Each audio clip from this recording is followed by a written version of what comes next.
Come on, Rockfin, waiting on you. Always waiting on you. Late to the party. Rockfin's late to the party. Aha, here we go.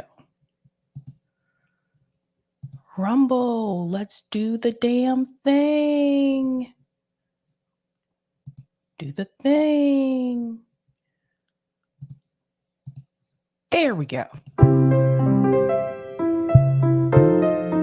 Dooby-dooby-doo. Dooby-dooby-doo. Dooby-dooby-doo. I'm your host, sabrinasalvati. Dooby-dooby-doo.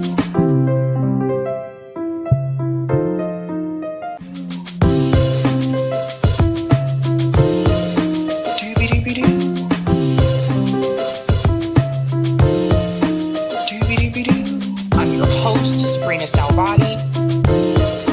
Dooby-dooby-doo.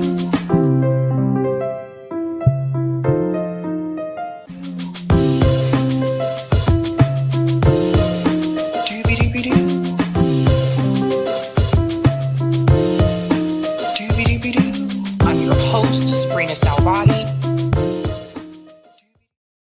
All right. Happy Thursday, guys, and welcome to Sabs podcast. I'm your host, Sabrina Salvati. If you are new, I want to let you know that Sabs podcast is a part of Revolutionary Blackout Network. You can catch me there on Thursdays for the Sabby and the JB show, and you can catch me here on Tuesday, Thursday, Friday, and Sunday. Shout out to everyone watching on YouTube, Rockfin, Twitter, and Rumble. And welcome back, guys. I hope you had a great Wednesday. It's interesting what happened in one day since I was not here. But we do have some interesting stories for you tonight. So I do want to start out by saying hello to people in the chat. But I do want to tell you guys, if you have not seen it, when you get an opportunity, I actually interviewed Scott Ritter. So that interview did premiere earlier this afternoon. Check out that interview. Scott Ritter had some interesting things to say. We talked about a lot, from Ukraine to Israel to his experience working in the military. For his position as military intelligence officer. We talked about Iraq. We talked about Saddam Hussein. We talked about a lot of things in that interview. So definitely check that out when you get a chance. First and foremost, I'm going to give shout outs to people in the Chizat. What's going on? Lawrence Johnson, who's a Sabby member, says number 2. Shout out to P. Smith, also a Sabby member. Thank you. I get a lot of real news from you along with great perspectives. Thank you so much, P. Smith. What's going on, Asunta? I feel angry. The MF architect of so many deaths around the globe had such a good long life, and also not only never was taking accountable for his crimes, but was even rewarded a Nobel Prize. Shame. Yeah, he was. We're going to get into Henry Kissinger. Shout out to John CORY for becoming a Sabby member. Let's give John a big whoop, whoop.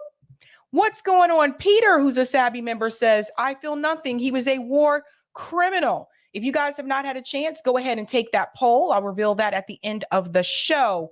Shout out to Golden Monarch. Tulsi won't debate Max, in my opinion. I don't think she would either. Greetings, CBC voter, says, happy Thursday, Sabby Sabs. Shout out to Bad Cookie, says, and hit the like. Hit that like button for me, guys. Shout out to Anderson, says, Sabby Sabs for RFK Jr. 2024.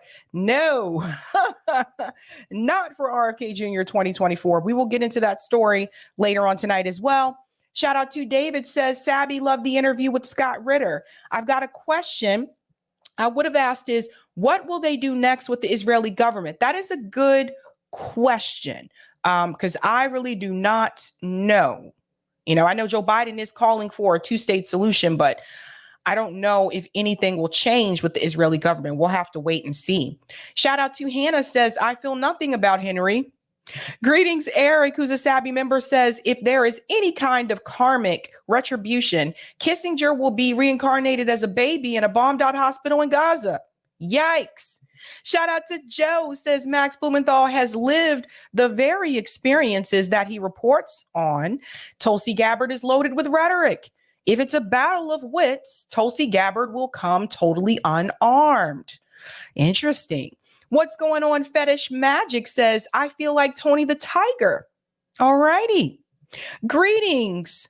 Not your mama says peace and cheers. Shout out to Chris who says peace and blessings, everyone. Hope you are all doing well. Greetings, not guilty. Firing Hasan is one of the first shots in the West, and it's going to get so bad. I agree. This is a warning sign. We don't have to like Mehdi Hasan, but this is a warning sign of what could be in future days to come. Shout out to Natural Person says, I suspect Tulsi might be a Christian Zionist. Interesting. Interesting. What is going on? Silver Surfer says, I feel good. I knew that I would. Shout out to Dr. Nick says, like number 39. What's going on? Mark says, Sabby. Shout out to Jay says, hi, everyone. Happy Friday Eve to you. I'm ready for the weekend. Are you guys ready for the weekend? Because I'm ready. I'm just ready for it. Shout out to Nelson. Hey, everyone. Don't forget to hit the thumbs up button. Greetings, Negro 489. Kissinger is dead and nothing of value was lost. Negro 489 is also a Sabby member. Shout out to Corey, who's a Sabby member, says, hello, all. Greetings, Rick says, hey, y'all. Shout out to Volvo, says, hey, the cookie. You know what's interesting about Volvos? I don't see many people in the U.S. driving a Volvo. But when I lived in Germany, I saw Volvos often. Like a lot of the soldiers actually drove a Volvo, like on base. So it's interesting. It's one of those branded cars that I don't see many people driving. I'm not sure why that is. What's up? Chris says, hello, hello. Shout out to ACAB, who's a Sabby member. Hi, everyone. Good show with Jabby and Sabby earlier. I call myself Sabby. Had to watch after work. Thank you so much. Greetings, John H. says, happy No More Kissinger Day. Oh, boy, guys. Shout out to Zombie in the Air sends, I think that's a celebratory emoji. And I think that is a tombstone. And greetings, Dan O'Neill says, yep. Shout out to Oz in the chat says, Henry Kissinger walks into a bar, ... There's probably a lot of jokes about that one. And greetings, Bryce says, what up, Sabby and everyone? Okay, we're going to go ahead and get into it. I want to do a shout out, of course, to those that are Sabby patrons. Thank you guys so much for your support. Really do appreciate it around here. If you're interested in being a Sabby patron, I have 5 categories. Ultimate, Sabinators. There's also Sabsters. Don't forget about those Sabbies. And of course, members. All of their names are listed here. You can also see their names scrolling across the bottom of the screen there on the ticker. And I want to give a shout out to new Sabby patron. Over here, we call them newbies. Let's give it up for GS. I wonder what GS stands for. Thank you very much. Gwen Stefani? That's a GS, I know. Gwen Stefani. All right, let's go ahead and show that beautiful thumbnail and we will discuss these stories. Let's see what we're going to talk about tonight, ladies and gentlemen. I do have 5 stories for you. It's been an informative week and a lot happened yesterday.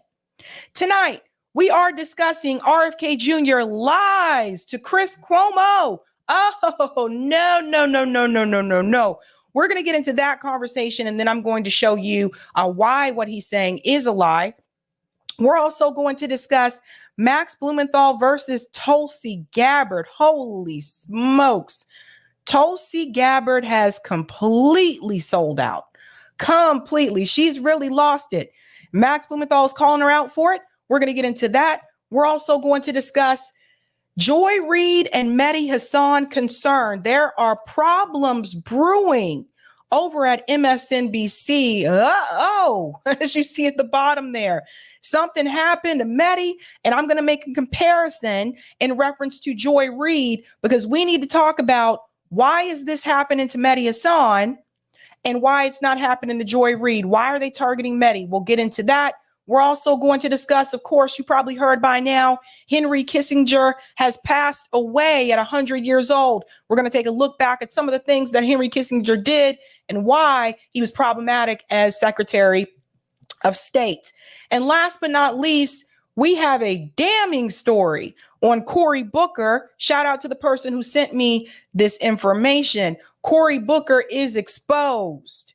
Yes, ladies and gentlemen, we are going to get into it tonight.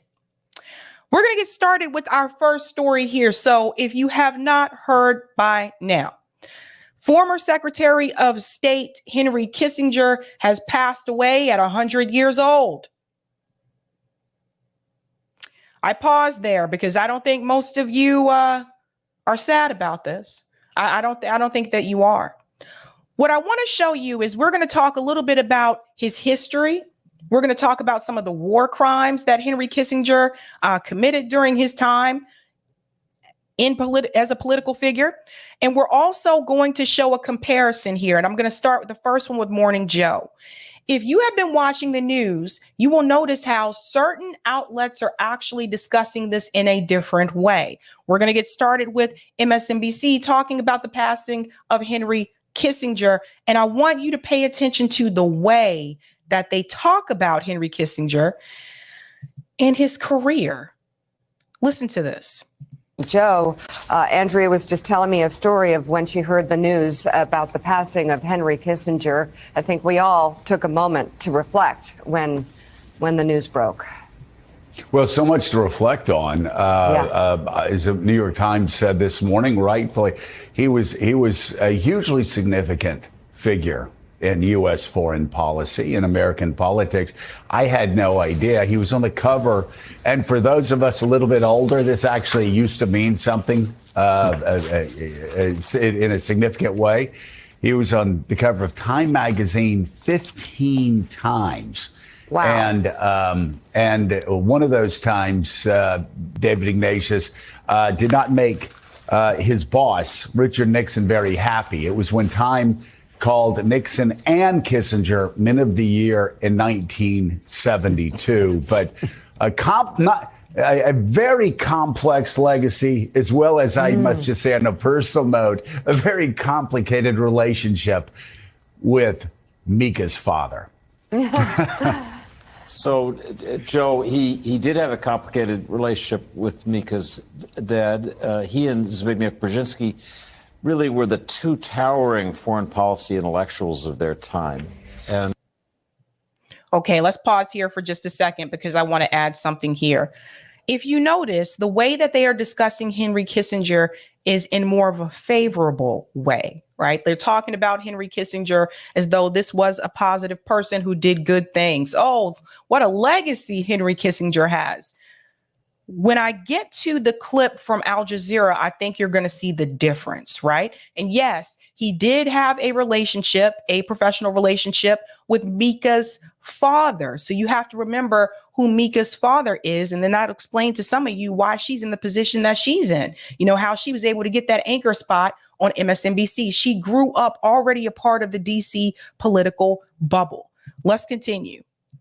A striking thing was that at the funeral of Zbigniew Brzezinski, John Hamre, the head of a think tank called the Center for Strategic and International Studies that Kissinger had been very close to, read a letter from Henry Kissinger in which he expressed deep regret that he'd never really said all the things of admiring and praiseworthy of Zbig that he had wanted to in his lifetime. It was a moment that I think everybody in the audience has never forgotten. It showed to me how complicated a person Kissinger was. He was struggling, striving as a young immigrant to make it in foreign policy with the patronage of the Rockefellers, other prominent people in America. He was a genuinely brilliant person who, in his first book, set forth the way he looked at the world. It was about stability. His model was the Congress of Vienna, if viewers can remember that, in 1815, which established peace in Europe for 100 years. And Kissinger was fascinated. How did that happen? He continued to be that diplomat, that balance of power player in the old European sense through his career. He did things we admired. He did some things that I think most people would think were just dreadful. Yeah. But such a complicated person. Yeah. Notice how they always use the term complicated or complex when it's someone that has a troubling legacy, right? Or there's a lot of bad there that they don't really want to get into. People use the same term when they're talking about Israel and Gaza. When they talk about the situation, people will throw out the words complex. Oh, it's complex. It's complicated. No, and I told you guys before, it's really not. They just don't want to talk about the evil things, the bad things that the state of Israel did to the Palestinian people. Same thing here with Morning Joe. They don't really want to talk about Henry Kissinger's war crimes. So they're going to use these words like complicated and complex. It's not complicated and complex. And we'll get into the details of some of the things that Henry Kissinger did to show you just how simple it is to understand who he was.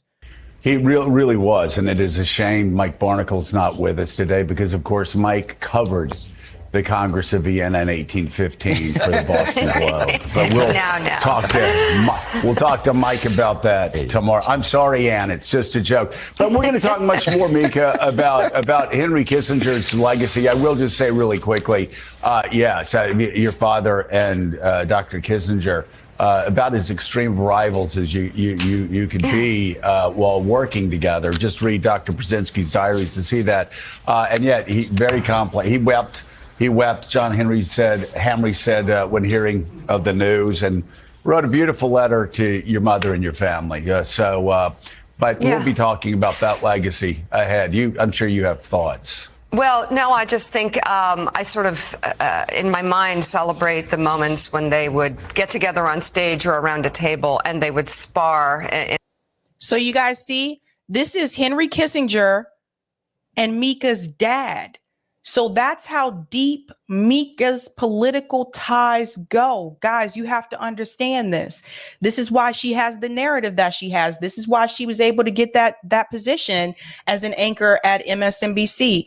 She was already born into the DC political bubble. In a joyful way over issues, because Willie, they both had a deep appreciation for the complexity of global issues like the ones we're facing today in Ukraine and trying to bring together NATO. And once again, she's using that word complexity. It's not complex. Ukraine is not complex. Scott Ritter broke that down earlier today very well.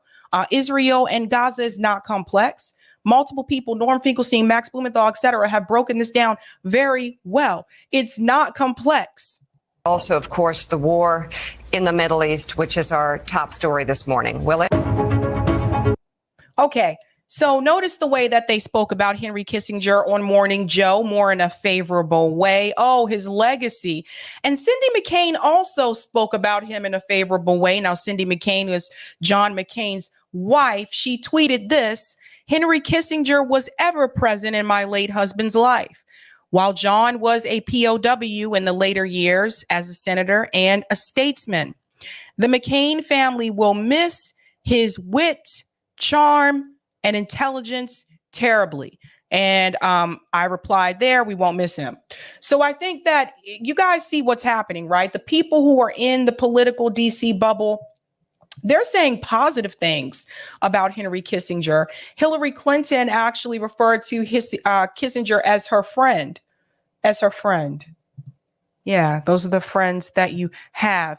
Now, when we switch over here to Al Jazeera, I think you're going to see a difference. They're going to break down his history and then get into another interview in this video clip here. But I think Al Jazeera does this in a better way, where they point out the war crimes. Also, The Intercept is also pointing out Henry Kissinger's war crimes. So pay attention to this as we talk a little bit about Henry Kissinger's background. I think this is important for people to hear. United States. Kissinger was born in Germany in 1923. He and his family fled the Nazis in 1938, eventually settling in the US. He joined the army during World War II, using his language skills in military intelligence. After the war, Kissinger earned a doctorate in political science at Harvard, his ambition to shape U.S. foreign policy. Kissinger got his chance when he joined the Nixon White House in 1969, where his job was to help end the war in Vietnam. He oversaw the secret carpet bombing campaign in Cambodia. Pause. This is one of the troubling ones that we're going to get into later on. Cambodia. And remember, he was supposed to, according to this, he was supposed to draw a close to the war in Vietnam, but he actually did not do that. He actually escalated it and he made things worse. Estimated as many as 1 million people were killed. Opponents of the war say Kissinger should have been tried for war crimes. He never apologized. He never apologized. Now, just based on what you heard so far, we're only 2 minutes in. Notice what they're talking about compared to what Morning Joe talked about. Right? So they're telling you about Henry Kissinger's war crimes. I do consider him to be a war criminal. Of course, people like Hillary Clinton would disagree. Cindy McCain would disagree. And I think Mika would also disagree. But this is the reality, folks. Killing over 1 million people in Cambodia, and he refused to apologize. Certainly was strongly supportive of it. It was correct. And it was in the American interest. On Christmas Day 1972, the U.S. launched an air war on North Vietnam to convince Hanoi to resume peace talks. Mr. President, within 10 days, you got these guys to the table, which no other method could have done. This led to the 1973 Paris Peace Accords and a Nobel Peace Prize for Kissinger. But the war didn't end until 1975. So they actually awarded Henry Kissinger with the Nobel Peace Prize.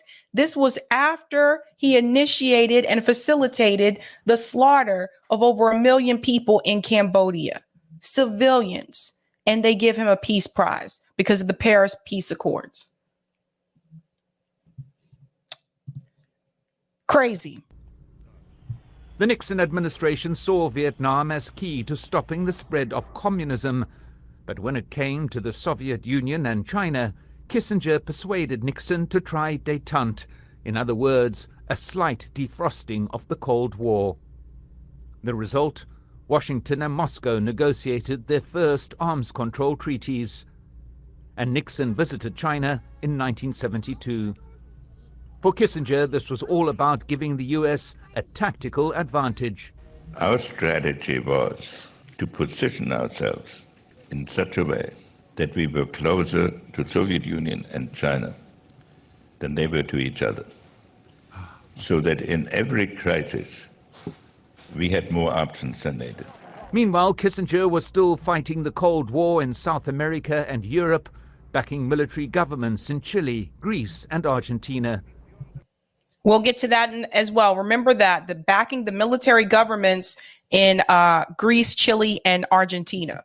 He denied supporting the coup which deposed Chilean President Salvador Allende in 1973, leading to the dictatorship of General Augusto Pinochet. But he did support it. There was no policy since to assassinate any foreign official. Secret White House recordings later revealed that Kissinger knew the CIA helped Pinochet launch the coup, and that he had cancelled the State Department's warnings to Pinochet's government against killing political opponents. His defense? Sometimes statesmen have to choose among evils. Kissinger invented the use of shuttle diplomacy to help broker an end to the 1973 war between Israel and Egypt, creating the foundation for the 1978 Camp David Accords.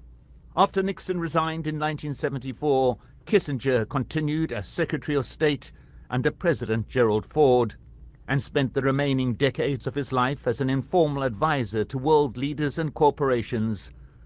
To his critics, a warmonger, to his admirers, a consummate diplomat. So think about what they just said there. So he was an advisor not just to world leaders, but also to corporations.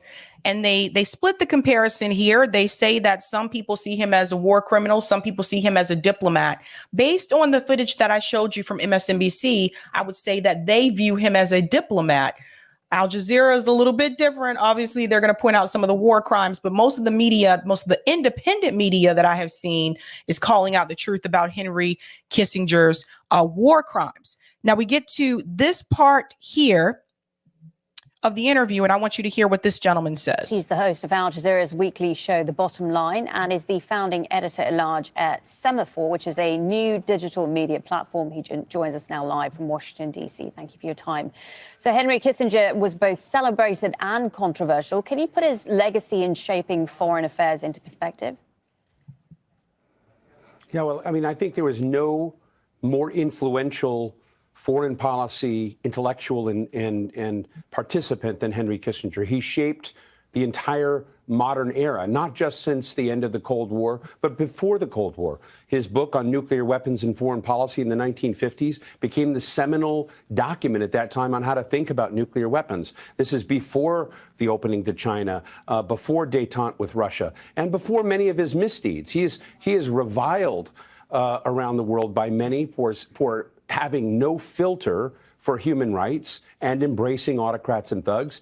But he is celebrated by those who see that he diffused major tensions in the world, particularly with Russia at a key moment, but also China, and led to a very different path at that time. And I think many people today who look at the complexities in the world, there are a lot of human rights atrocities in the world, but they're asking, where is the realist today who can help negotiate and channel between powers in the world that are emerging? And I think let's pause here for a second.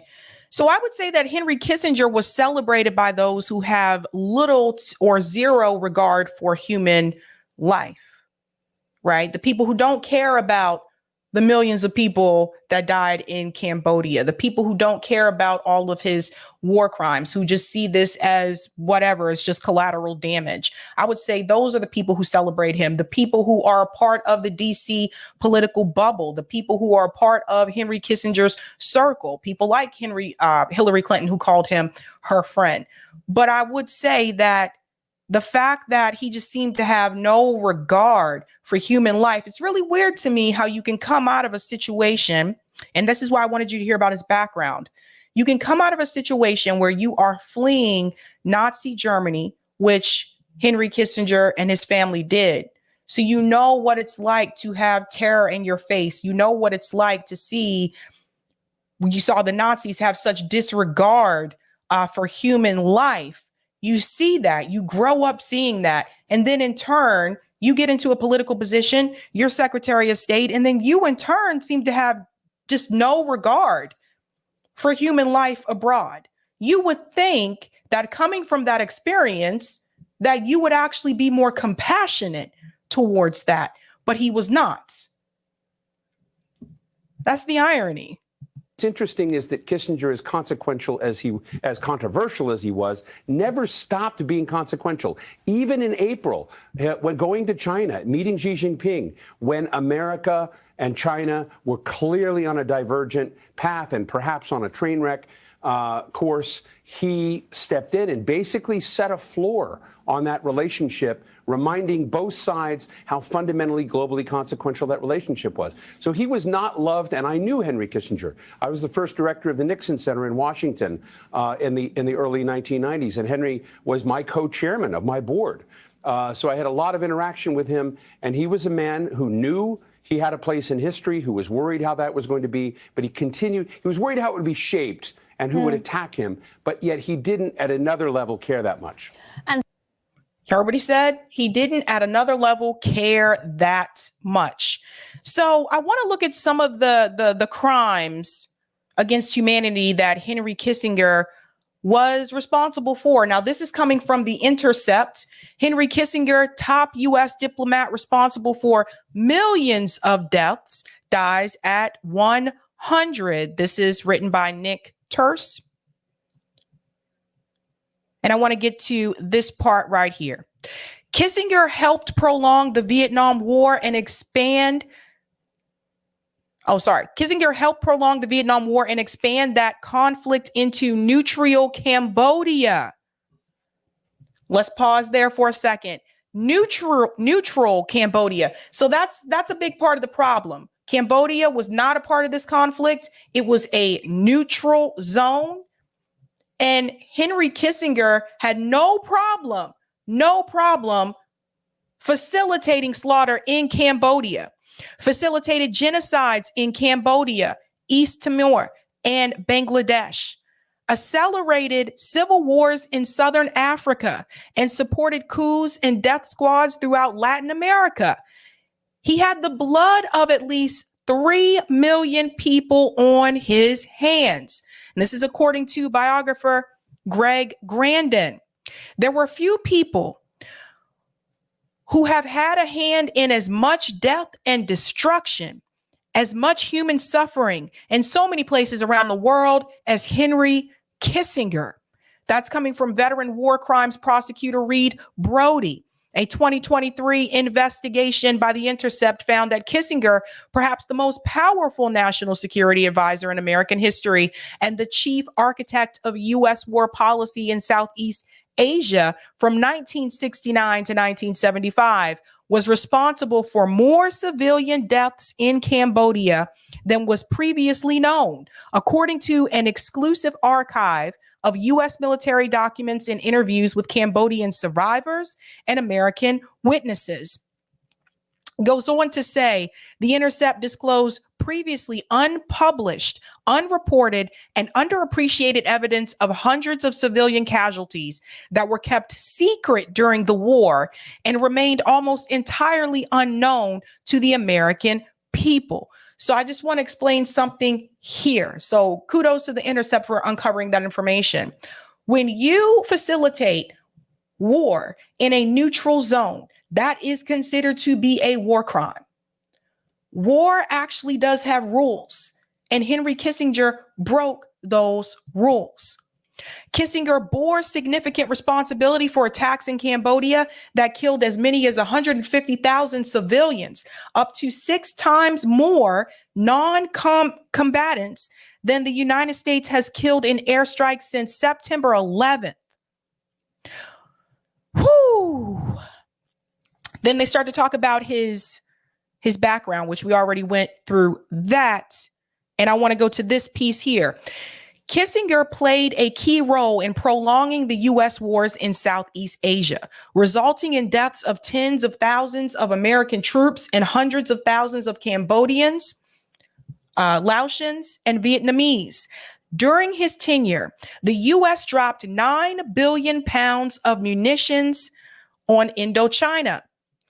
In 1973, the Norwegian Nobel Committee awarded the Nobel Peace Prize to Kissinger and his North Vietnamese counterpart, Lee Duc Tho, for jointly having negotiated a ceasefire in Vietnam. So negotiating the ceasefire in Vietnam is one thing, but how do you give someone the Nobel Peace Prize after they had all those people killed?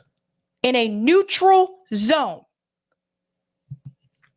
There is no other comparable honor, Kissinger would later write, of the prize he received for an agreement to end a war he encouraged and extended, a pact that not only failed to stop that conflict, but also was ultimately immediately violated by all parties.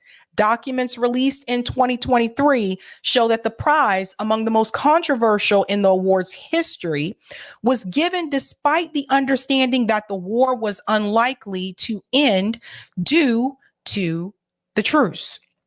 However, his counterpart, Tho, refused the award. He said that the U.S. had breached the agreement and aided and encouraged its South Vietnamese allies to do the same, while also casting the deal as an American capitulation.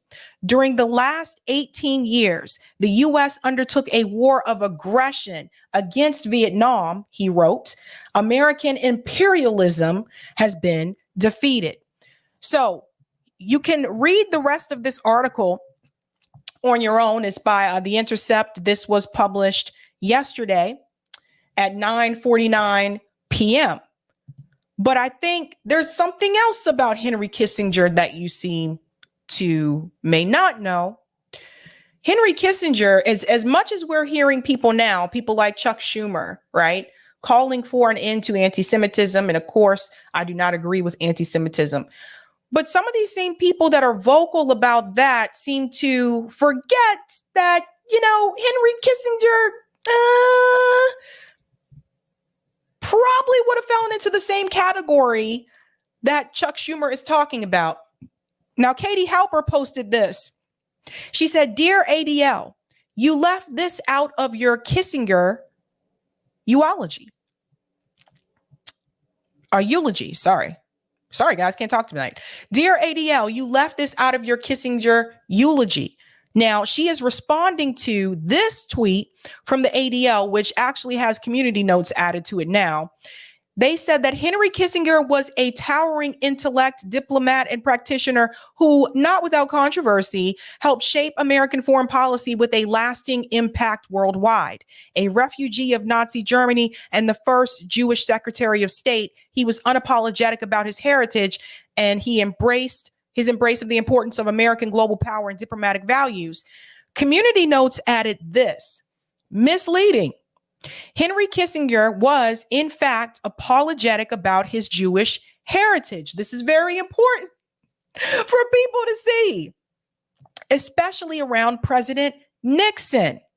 Nixon's White House counsel recalls Kissinger assuaging Nixon's rants about dirty, rotten Jewish traitors protesting Vietnam by assuring him he was one of the good ones. So here is another example of an organization like the ADL trying to say something positive about someone that obviously was misleading and was not completely true. So Katie Halper had to come in and debunk this, and she actually shared screenshots for the ADL to see. Here's one example.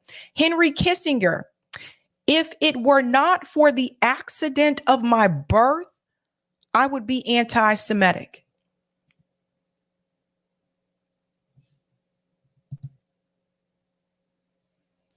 That's coming from Henry Kissinger. It's really interesting, though, because on Twitter, there are other people, and there are groups like AIPAC and the ADL that are actually calling people like Katie Halper, self-hating? They're calling her like a self-hating Jew, right? But here's Henry Kissinger saying, "If it were not for the accident of my birth, I would be anti-Semitic." Henry Kissinger said that about his own people. And this is who Morning Joe is applauding. This is Hillary Clinton's friend. There's more screenshots. So this is a close-up of that here. It goes on to say, any people who has been persecuted for 2,000 years must be doing something wrong. Do you guys see what is really problematic about this statement that Henry Kissinger made? This is a problematic statement. He said this about Jewish people. He said this about his own people. But MSNBC, CNN, all these different pundits on network television are out there kissing Henry Kissinger's ass. The same ones for the past couple weeks who have been calling protesters who are protesting for the self-determination of the Palestinian people, who are calling for an end to the occupation and the oppression of the Palestinian people. The same commentators who are smearing those protesters and calling them anti-Semitic are applauding the legacy of Henry Kissinger, who clearly, apparently, was anti-Semitic against his own people.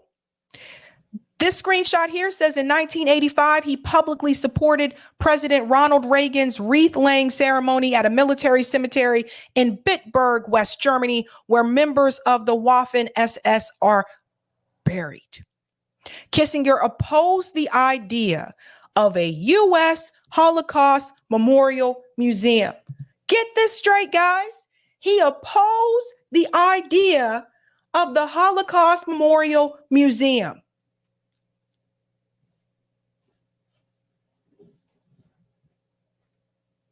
But everyone is applauding this guy's legacy, and they're smearing the protesters.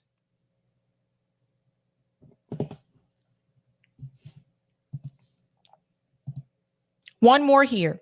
In 2011, here there too, secret U.S. State Department documents from late 1972 were likewise published, revealing that Kissinger was irked by the concern expressed by American Jews about the fate of Soviet Jewry, calling the former self-serving bastards.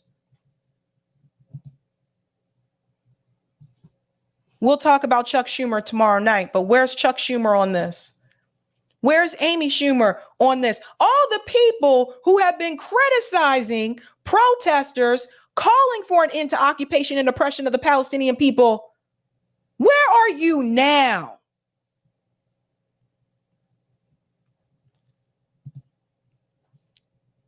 So shout out to Katie Halper for sharing that. Here are some of his war crimes in a list.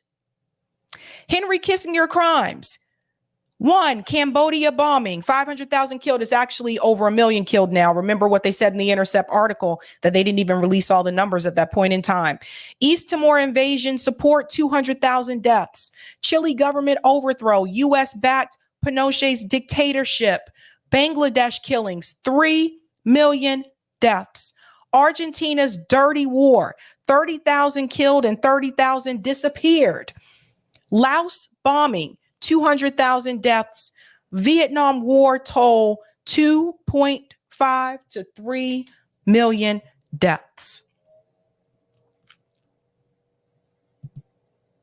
And you have people like Morning Joe and Fox News and CNN out there applauding this guy's legacy.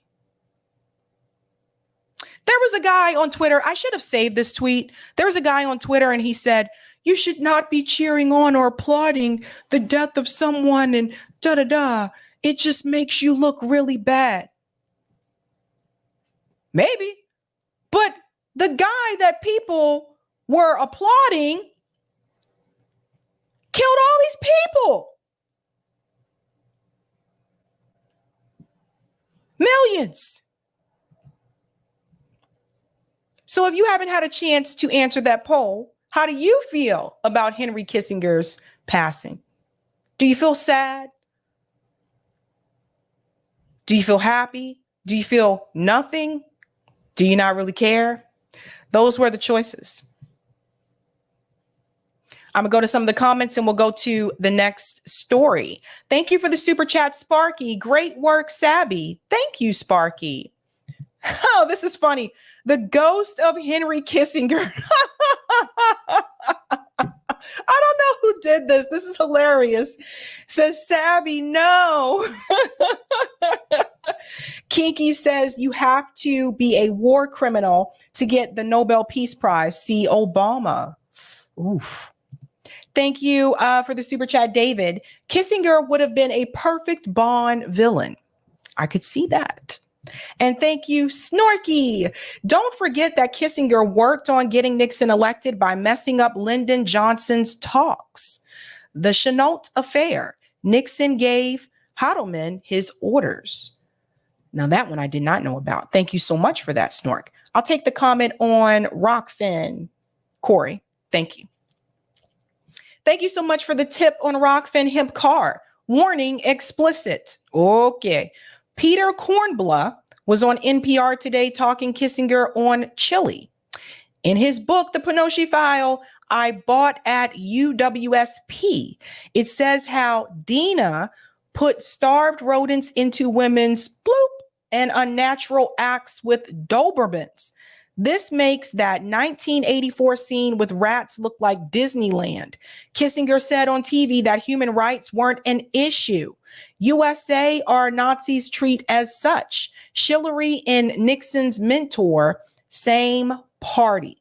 Thank you for this as well. Recall the book Things That Can and Cannot Be Said by Arundhati, Roy Cusack, Snowden, and Ellsberg. She and Cusack say how nonviolence in the U.S. real human rights record are unspeakable. Yet they always searching for stories like ISIS beheadings to construct the narrative. You can't teach the Nazis were bad without saying they put people in ovens. Too few know.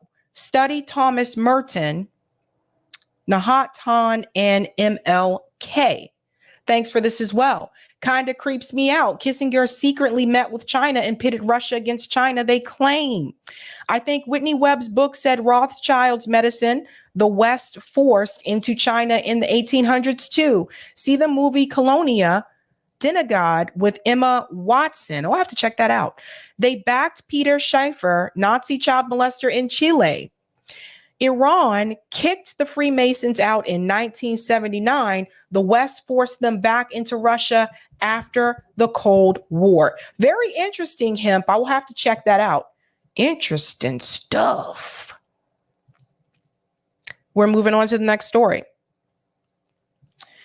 MSNBC is having some problems. I don't know if you've heard the breaking news about Mehdi Hasan. It appears that MSNBC has decided to cancel Mehdi Hasan's show. So there goes Mehdi's job. Now, I have a strong suspicion as to why they have decided to do this, and I'm going to show you an example of why I think this has happened. But first and foremost, I want you to realize that Joy Reid's show is not canceled by MSNBC. In fact, Joy Reid right now is talking about how Israel's has these atrocities in the West Bank, how they're displacing people in the West Bank, right? Mehdi Hasan has also talked about this. Mehdi Hasan has talked about Gaza. He's talked about the Palestinian children. He's talked about the casualties, right?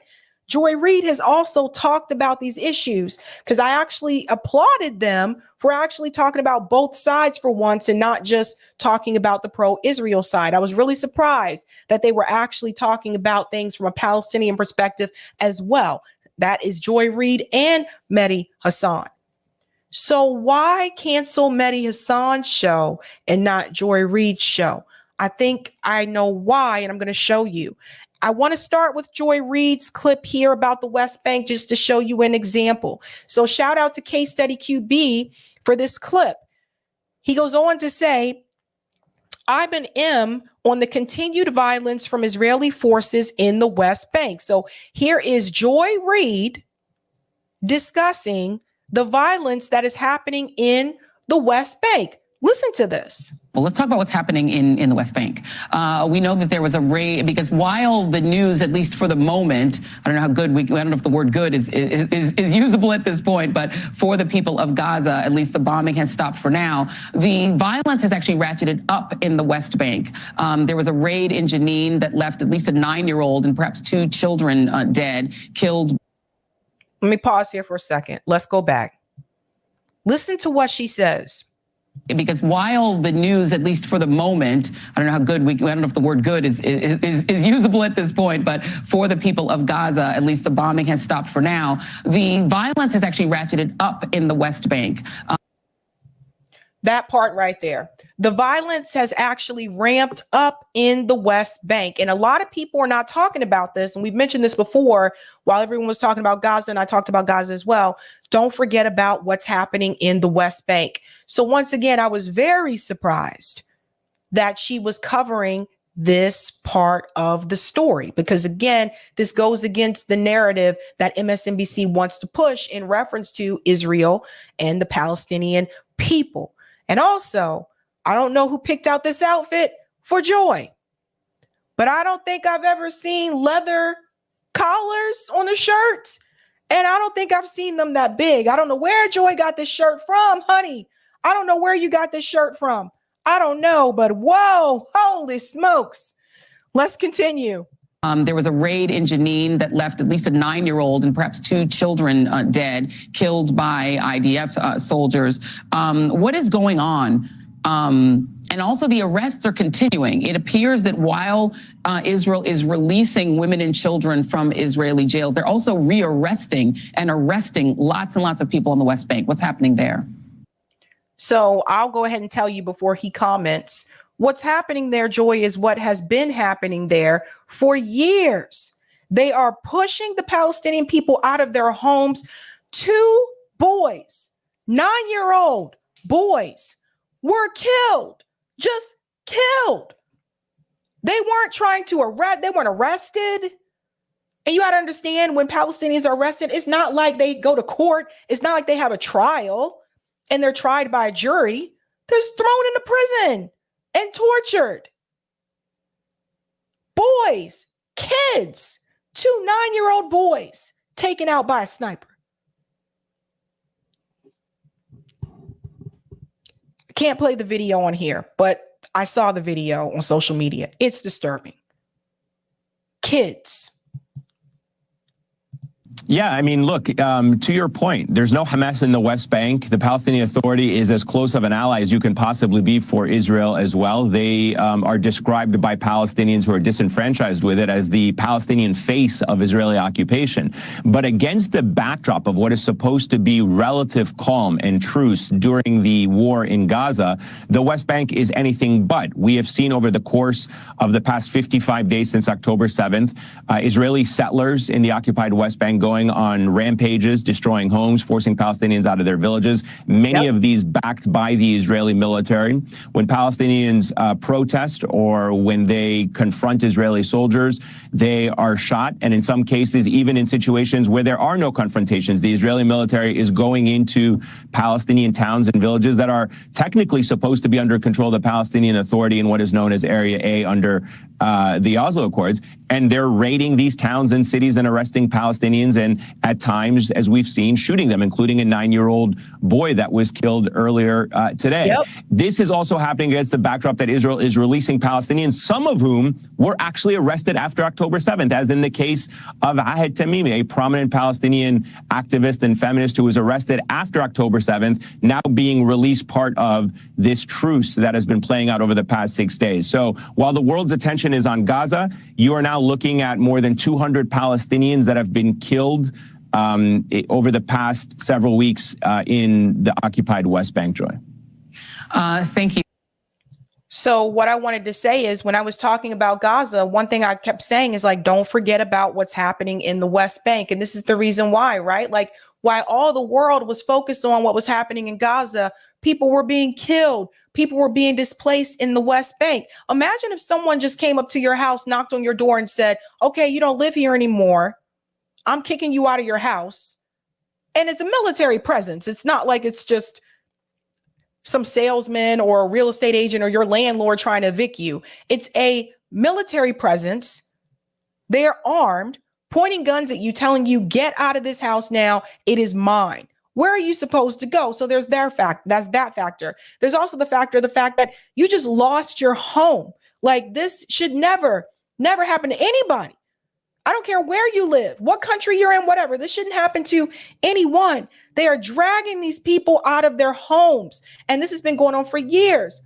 The UN and humanitarian rights watch groups have been talking about this for years. And they said this is a humanitarian crisis. What is happening to the Palestinian people? But I push back, and I also say as well with the UN, okay, thank you for making the statement. What are you going to do now? Because the UN they're great at writing these letters that describe humanitarian crisis. Human rights groups are great at writing these articles that describe the human rights issues. But then there's no next step for them. When does it get to the point where the UN actually has to intervene because other world leaders are not doing anything about what is happening? So what is the point of the UN if other world leaders are just going to ignore the statements that they make? What's the point? And they finish here. One of the best to do it. A reporter that knows this region very well, Ayman Mohyeldin, thank you very much, as always. And up next, well, let's talk about... Okay, so this gentleman here, again, I want to show you his profile. This is Ayman, right? So he is also a host for MSNBC. I wonder how long he has before he is gone. Now, I wanted to show you that because I want to make a comparison in reference to what just happened with Mehdi Hasan. So it seems like Joy Reid can talk about that side of the issue, but it seems like MSNBC no longer wants Mehdi Hasan to talk about that side of the issue. From The Guardian earlier today, here's Mehdi Hasan here. It says dismay as Mehdi Hasan's MSNBC and Peacock News show canceled. So he was also a part of Peacock. I don't know if everybody has that. Do people have Peacock anymore? I don't know. I don't have it. The cable TV channel MSNBC and its sister network, NBC's Peacock streaming service, is canceling the weekend news show, The Mehdi Hasan Show. Woo! Goes on to say people familiar with the decision have told the news website Semaphore. So that's actually where I saw the first posting of it, was from Semaphore.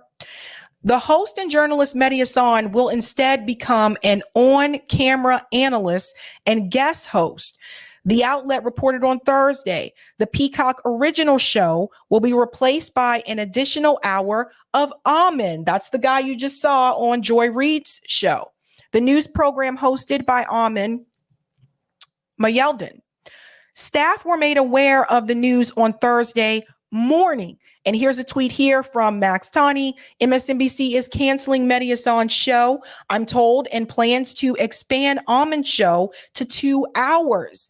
Mehdi to become a fill-in host and analyst. MSNBC is also launching a new weekend panel show. This is a demotion.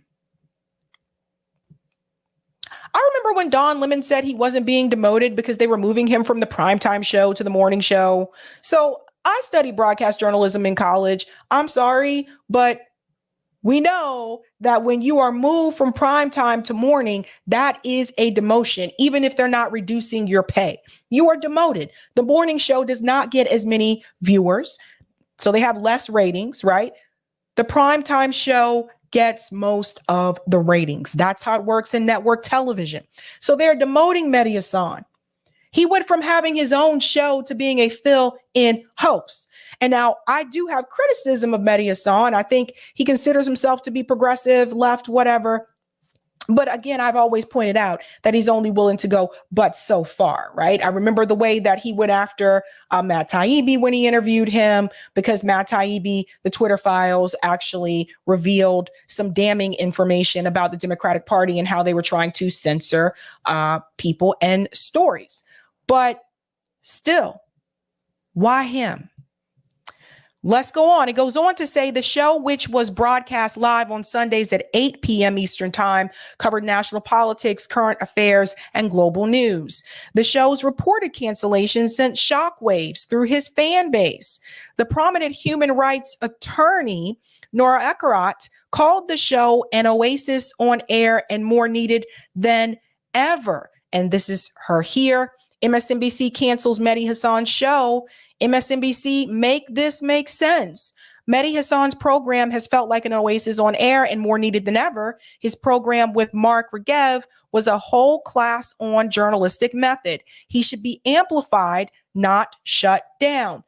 But some may say that Mehdi Hasan was already somewhat shut down before this happened. If you remember, after October 7th, once the war started with Israel and Gaza, all of the Muslim hosts, the 3 main Muslim hosts, all of a sudden were nowhere to be found on MSNBC. So much to the point that people, vented about it on social media. And MSNBC actually had to come out with a statement and say, we have not fired or removed any of our Muslim hosts. They're just on vacation. And I remember saying back then, really? All 3 of them? At the same time? They were already starting to push him out. It goes on to say here, Hasan, who was known for inviting guests onto his show and engaging with them in a fierce debate, often fact-checking and correcting them in real time. His line of questioning was often direct and unrelenting, refusing to let his guests avoid giving an answer. Some of his past guests included the former National Security Advisor John Bolton, whom he questioned about his vehement support for the Iraq War. Goes on to say here, in September, Hasan interviewed 2024 Republican presidential candidate Vivek Ramaswamy, whom he questioned about his position against affirmative action in U.S. higher education, despite being a recipient of a scholarship for immigrants and their children. More recently, Hasan has been outspoken critic of Israel's bombardment and military assault of Gaza. And that, my friends, is what I think was the kicker. Israel and Gaza. After the state declared war on the Palestinians' territory-controlling militant group following Hamas's mass murder attack on southern Israel on October 7th. Earlier in November, he interviewed Mark Regev, senior advisor to Israeli Prime Minister Benjamin Netanyahu and Israel's former ambassador to the UK, questioning Regev firmly on the high Palestinian civilian death toll, the Palestinian children that were killed by the Israeli military, and related matters. It is, in my opinion, I believe this interview in particular was the one that probably pushed the button to cancel his show. Goes on to say that Hasan was among few Muslim anchors in American television. So Amir, Ali Velshi, and Hasan, they were the three there. So I want to show you the interview part of it. I've talked about it before on the show, but I just want to retract. This is the one I told you. I thought they might come for him after this one. This is the interview, I think, that pushed the button. And this is the one that I believed that really did him in. This interview with Netanyahu's advisor, Mark Regev, where Mehdi Hasan basically said that he was lying and the IDF was lying about the calendar that was on the wall and about the footage that was shown. Listen to that. This is what I think really did it. I agree with you. We shouldn't blindly believe anything Hamas says. But why should we believe what your government says either? Your military spokesman on Monday pointed to an Arabic document in the basement of a Gaza hospital and claimed it was a Guardian list on which every terrorist writes his name. But that was false. It was just a calendar. This part right here. Because you see, this was a part of the video footage that the IDF had, and they said, oh, look at this, look at all these names and yada, yada. But honestly, I didn't even need you to translate this for me, because just looking at this without the English translation, you can see the dates here. It says here 10/11, 10/10, 10/9. I mean, the numbers are still the same. So we didn't even need the English translation if people would have actually just taken a closer look at what they were viewing at that point in time. But here we go. With the days of the week on it, your colleague in the Prime Minister's office, Ophir Gendelman, posted behind-the-scenes footage from a Lebanese short film and claimed it was Palestinians in Gaza faking their own injuries. That tweet is still up a week later. That is endless disinformation from your government, is it not? I disagree, and I think on the important issues, look, I'll give you an example, Mehdi. Originally, we estimated... No, I'm answering your question. Allow me to answer your question. I'm answering your question directly, if you'll allow me. We originally said in the atrocious Hamas attack on our people on October 7th, we had the number at 1,400 casualties. And now we've revised that down to 1,200 because we understood that we had overestimated. We made a mistake. There were actually bodies that were so badly burnt, we thought they were ours. In the end, apparently, they were Hamas terrorists. When we make a mistake, we admit it. Short on time. Why does that give you permission? Why does that give you permission to accept Hamas's numbers? I don't understand. I didn't ask about Hamas numbers. I said to you that your military spokesman... you were quoting to me before Hamas numbers, Mehdi. You were quoting to me Hamas's numbers. Because the entire UN and the human rights community and the American intelligence community on Friday said they trust those numbers. But you're dodging my question, Mark. I'm not sure that's true. Why did your military spokesman on Monday point to a calendar in Arabic and say these are the names of terrorists on them? That's false. So you see, this is what I think really pushed the envelope here, because he called out the IDF to the face of Netanyahu's advisor. And then also keep in mind, Mehdi Hasan probably most likely knows how to read Arabic, right? So there's that too. But they were caught in a lie. And that actually makes people think about other things. If they lied about this piece of information in the video, what else did they lie about? Can you accept that here and now? I'm not aware of the incident. Let's put up the image. We have the image. You have no comment. I don't read Arabic. It doesn't help me. I have no comment. I'm not familiar with the incident. Does your spokesman read hang on, I have a question, Maddie. You're a journalist. Have you made a professional mistake ever?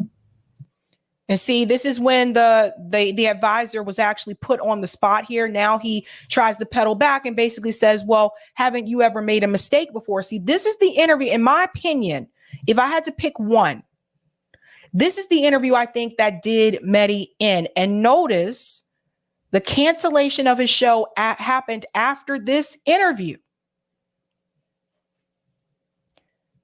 Now, just to play devil's advocate, just in case MSNBC tries to come back later and they try to say, oh, it was because of ratings. Really? Let's look at the ratings. The Mehdi Hasan show, I'm going to show you this compared to other ones, right?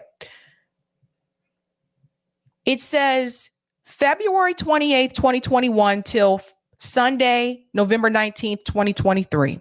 The Mehdi Hasan show was watched by a total of 440,000 people as of the daily audience measurement of November 19th, 2023. So you can see here, right? 440,000, November 19th.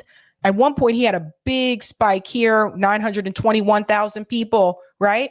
So obviously, it's not the same numbers that Tucker Carlson had on Fox News, but Fox News also has more viewers than MSNBC does, where I think Tucker Carlson was pulling in like what, 4 million, 5 million people while he was live.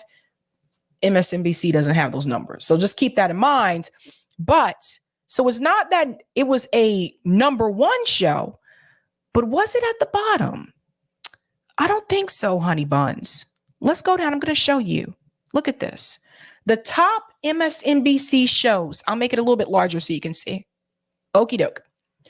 The number one MSNBC show is Rachel Maddow. Now that makes sense, right? Because she got that contract where she's paid like what, $30,000 an episode. I think that was announced last year. So that makes sense. She's the number one show. I still think that's ridiculous to pay her that much. Lawrence O'Donnell is number 2. Beat with Ari Melber's number 3. Deadline White House 4. All In with Chris Hayes. That's the emoji guy. Number 5. Alex Wagner 6. Inside with Jen Psaki is 7. Morning Joe is 8. Joy Reid's right here at number 9. So Joy Reid's show is in the top 10. Mehdi Hasan's show is further down, but I want to make a point. We go to Did they just change this? I think they just changed this. Yes, they did. They removed him altogether. Okay, so earlier when I looked at this, Mehdi Hasan's show was over around here somewhere. It looks like they took it off the list. They took it off the list earlier. But what I can tell you is this. He was not in the bottom 5. Okay, I do remember that much, that he was further up. I can't believe, so this updates in real time. I can't believe they took him off this list. That's really interesting. That was very fast. I should have got a screenshot. Anywho, I can tell you, if my memory serves me correctly, he was not in the bottom 5. So the question is, if it's based on ratings, and I can tell you where he is actually looking at the numbers. 429,000 MSNBC reports live. Katie Fang's show, 466. Mehdi Hasan was right in here in between Katie Fang's show and MSNBC reports live because he had 440,000, right? So he was right in between there. He wasn't even in 1, 2, 3. He wasn't even in the bottom 10. So if they want to use the excuse for ratings, why didn't they cancel these shows at the bottom? Love and the Constitution, Periodical. This show right here, Paper and Glue, gets 103,000 viewers. Why didn't they cancel those shows if it was just based on ratings? Why? Because it wasn't just based on ratings. That's the point that I'm trying to make. So the hypocrisy here is that Joy Reid is able to talk about the Palestinian perspective, but they don't want Mehdi Hasan really talking about it because he has the lived experience in reference to being Muslim, right? He has a little bit more information than some of the others. And 2, he is not one of the top 10 shows. So a combination of both. But if I were to narrow this down, I really think it has to do with that interview that he had with Netanyahu's prime advisor. And if it is because of that, If it is because of the interview that he had with Netanyahu's advisor, what does that tell you about media capture? It's advertisers, right? Because they do have advertisers on this channel. The shareholders, BlackRock, Vanguard, State Street Corp. What does that tell you? The people that you see on these networks, the commentators, the anchors, those who are in the field whenever they are actually in the field, those people are just puppets. Anderson Cooper is just a puppet. He sits down and he reads a teleprompter. That's it. Guys, I majored in broadcast journalism. I know. I've been through this. I had internships. I know exactly what they do. They're just reading a script.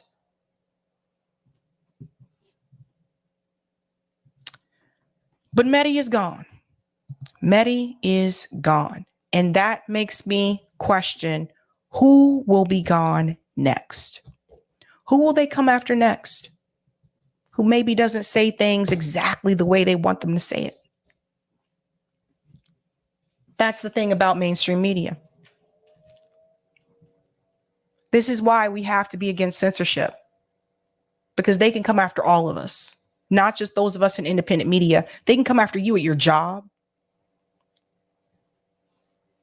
school. Think about it. All right, let me go to some of the comments here. Team Orca says, yeah, don't like her sweater. It looks like furniture. I don't know who picked that out for. Oh, God, Joy, I don't know who picked that out for you. Thank you for the super chat, Kevin. If the Palestinians in the West Bank pick up arms to defend themselves, will they be called terrorists? Yes. I can answer that straight up for you. Don't they have the right to defend themselves, or only Israel does? Kevin, this is the question I've been asking. Do occupied people have the right to resist? But I bet you if they do that, yes, they will be called terrorists. Thank you so much for the super chat, Raphael. I'm getting tired with Russia and China. The US, if they do not like something, they get in and stop it. China and Russia, they only love to bitch and cry. Interesting. Interesting. I'll take the comments on Rockfin, Corey, and then we can go ahead and pull up the second part of the screen. Thank you for the tip, Hemp Car on Rockfin. Brian Glick said in the book, The War at Home, that creative muckraking can put the FBI on the defensive. The same goes for the CIA. I've long felt telling the truth of the USA's real human rights record would be a golden BB into the evil empire's legitimacy. Fake leftists say it's too scary and hide their crimes. Hand out on campus. Thank you so much for that document. And thank you for this as well. I hope your viewers can read this excerpt from the Spanish Truth Commission at the below link. Do a Control F search. It's vital information. The Pinochet File, a declassified dossier on atrocity and accountability, a National Security Archive book by Peter, page 170. Corey, if you can copy and paste that link into the live chat. Thank you. Thank you so much. I'm not done with Mehdi Hasan. I got one more clip. And that's Noam Chomsky, where he explains this very, very quickly. I think it's important that you hear this. Shout out to Chuck Modi for sharing this. Want to know why Mehdi Hasan got Phil Donahue'd by MSNBC, unlike, say, Joe Scarborough or Andrea Mitchell?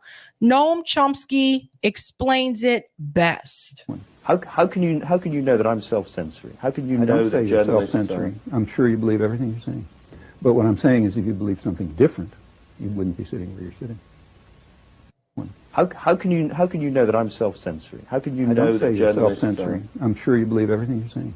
But what I'm saying is if you believe something different, you wouldn't be sitting where you're sitting. That part right there. Noam Chomsky said, I'm sure you believe everything that you are saying, but if you were saying something different, you wouldn't be sitting in that seat that you're sitting in. So there you go.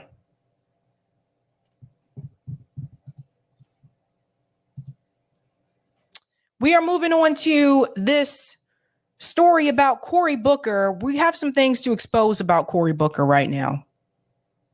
This is actually a pretty short story, but I think you guys need to hear about it. Someone sent this to me. You know, Cory Booker, he's one of those politicians that, again, I feel that it's false representation. He's one of the ones that they're propped up, right? Because he follows the rules.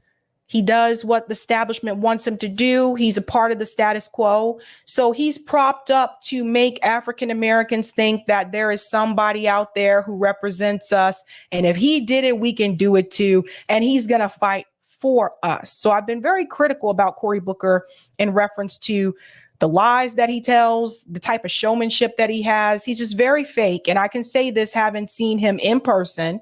And I've seen one of his speeches in person. He's very fake. Give you Obama-esque vibes, right? Did you know that Cory Booker actually was at an AIPAC meeting where he was explaining to AIPAC how to recruit African Americans for the pro-Israel cause? I kid you not. Shout out to the person, I can't remember your name, but you sent this to me via email. Shout out to the person who sent this to me, because this is something I think you need to see. And I don't think many people have seen this. So make sure you share this on social media. Now, this was from a couple of years ago, but it's still apparently very relevant today. This is Cory Booker meeting with AIPAC, giving them advice on how to recruit other African Americans like him. Listen to this. A couple more questions. One more question, Barry. Barry says, Barry has spoken. This is a lot of pressure. The last question.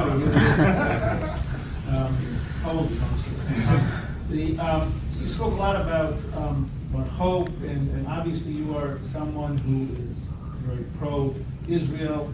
We also heard beautiful remarks about some of the students on traditionally black colleges, leadership, and what they've done. But could you give us your own evaluation of the African American leadership in the United States, and what is their feeling about Israel?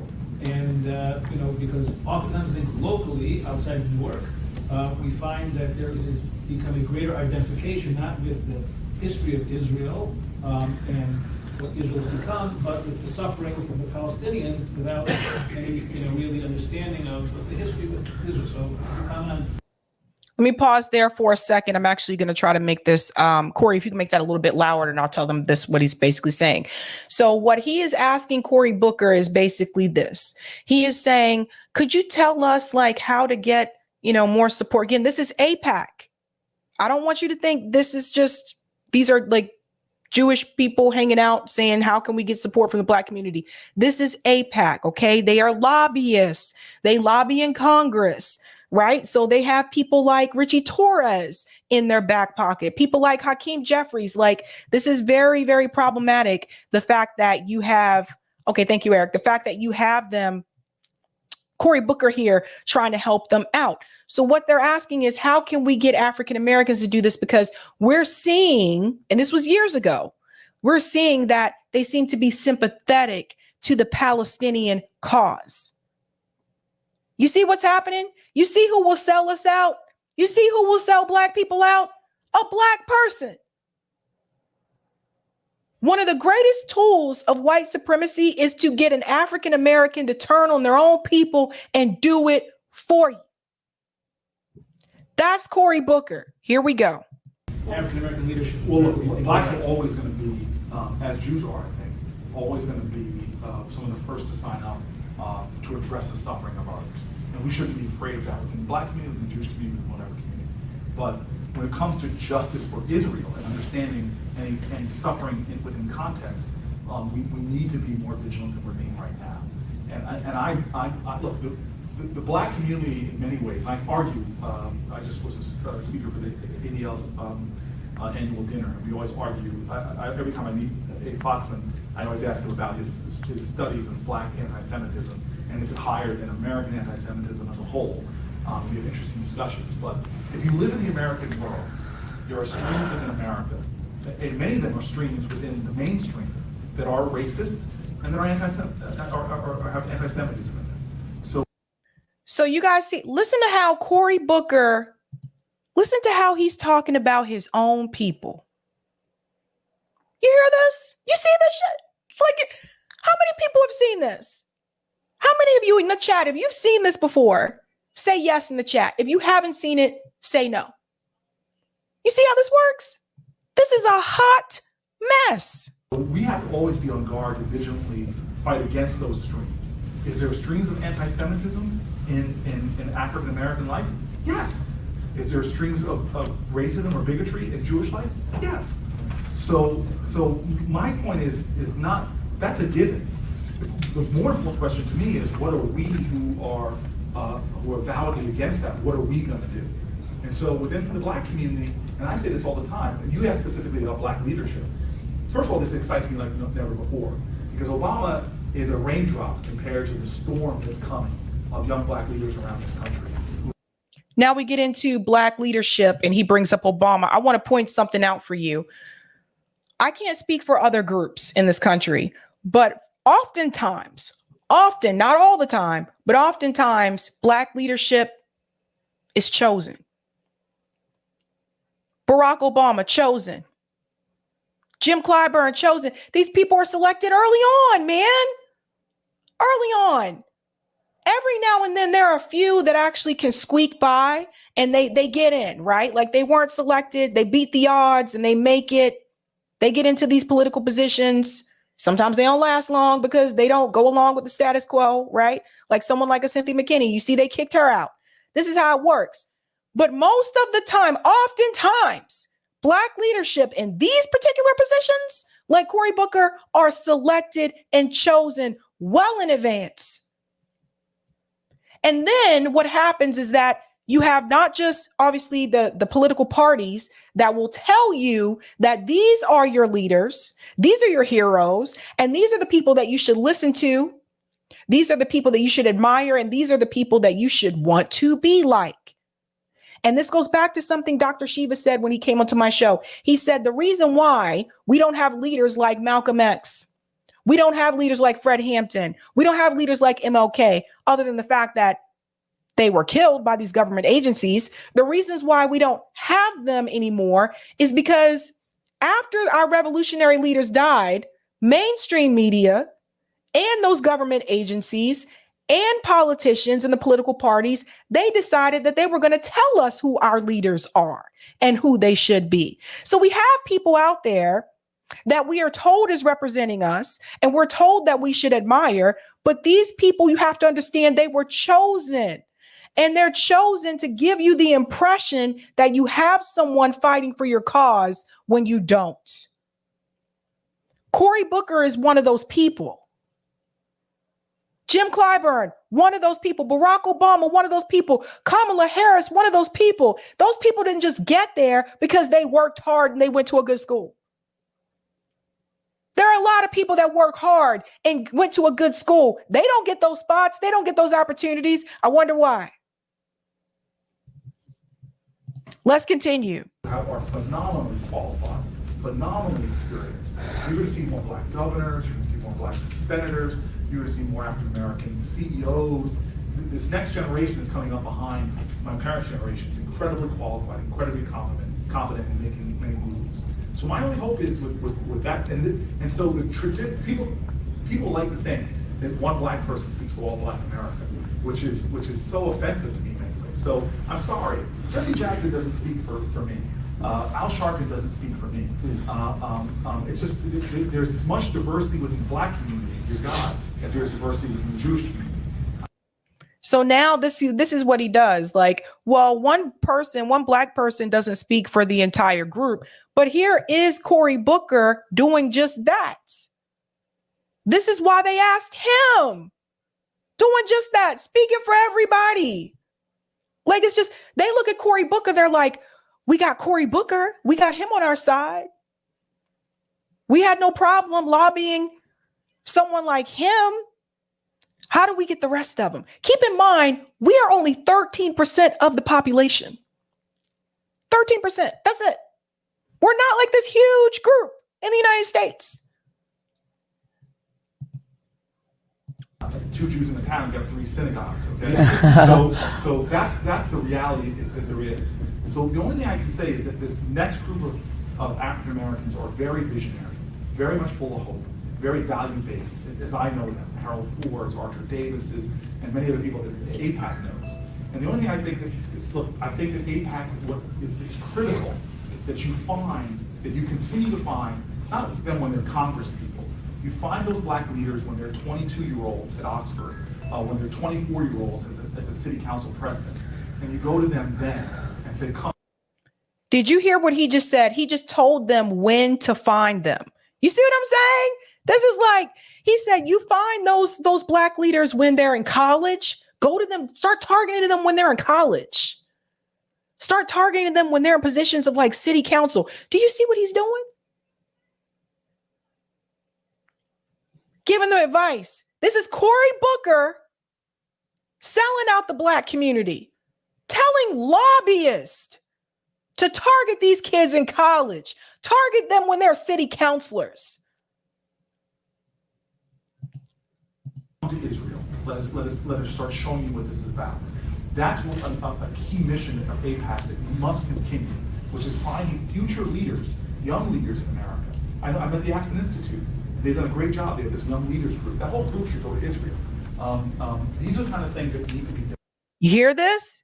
See, look, this is what's happening. Listen to this part where he said that whole group should go. Watch this. And you go to them then and say, come to Israel. Let us start showing you what this is about. That's what a key mission of AIPAC that we must continue, which is finding future leaders, young leaders in America. I'm at the Aspen Institute. They've done a great job. They have this young leaders group. That whole group should go to Israel.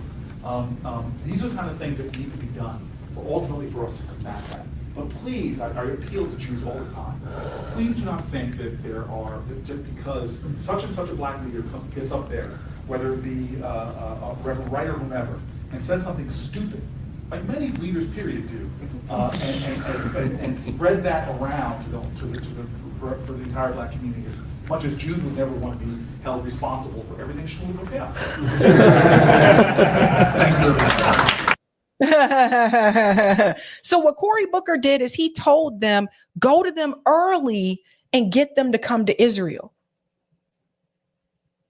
Don't get them to go to Gaza.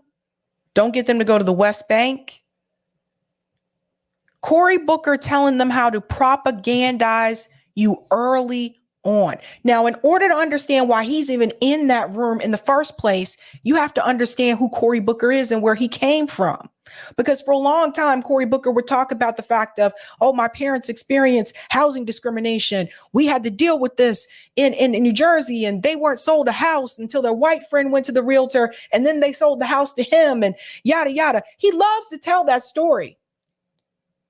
But Cory Booker also likes to sell out his own people. He has no problem throwing the black community on the bus that he claims to care so much about. So you got to understand where he came from so that you can understand who they target and why.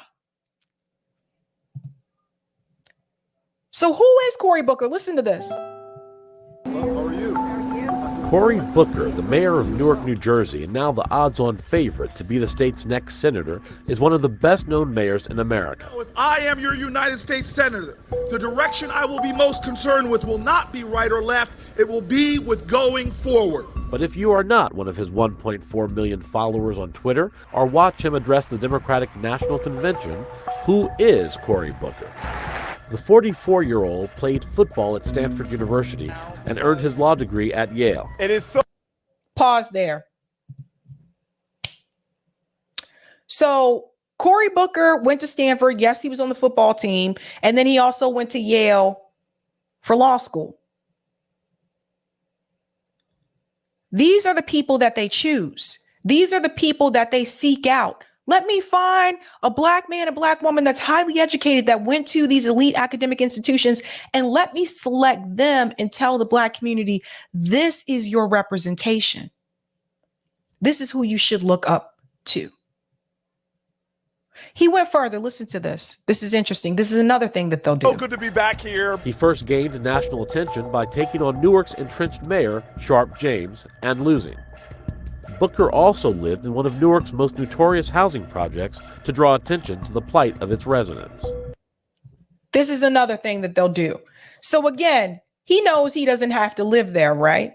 Right. Of course, he was highly educated. He had plenty of money to live elsewhere. He didn't have to live in the projects. But what is going to work for a campaign if you're trying to win over that group of the population? So this is another example, and I do not agree with this. I do not agree with candidates moving to an area that they are trying to win. Either you live there, you're already there, or nothing. You run in the area where you reside. You don't move to that area and then say, okay, I'm going to run for mayor. So he goes and he moves into a housing project. And I've seen a documentary about Cory Booker as well. He moves into like this housing project. This is all an act to convince the people in the community, hey, look at me, I'm one of you. But he's not. That's the thing. He's not. He didn't grow up in poverty. He grew up in the suburbs. He went to a great school. And I'm talking about before college. He went to a great school. That's who you are. It is what it is. You don't get to come to the projects and try to play dress up. I'm one of you now, guys. See, look, I can be on your level too. That's another trick that they do. They'll get someone who has the credentials from those institutions, and then they'll say, okay, now we need you to appeal to the Black voters. So the majority of Black voters are obviously not in the same position that Cory Booker is in. So that means that he has to go out into the community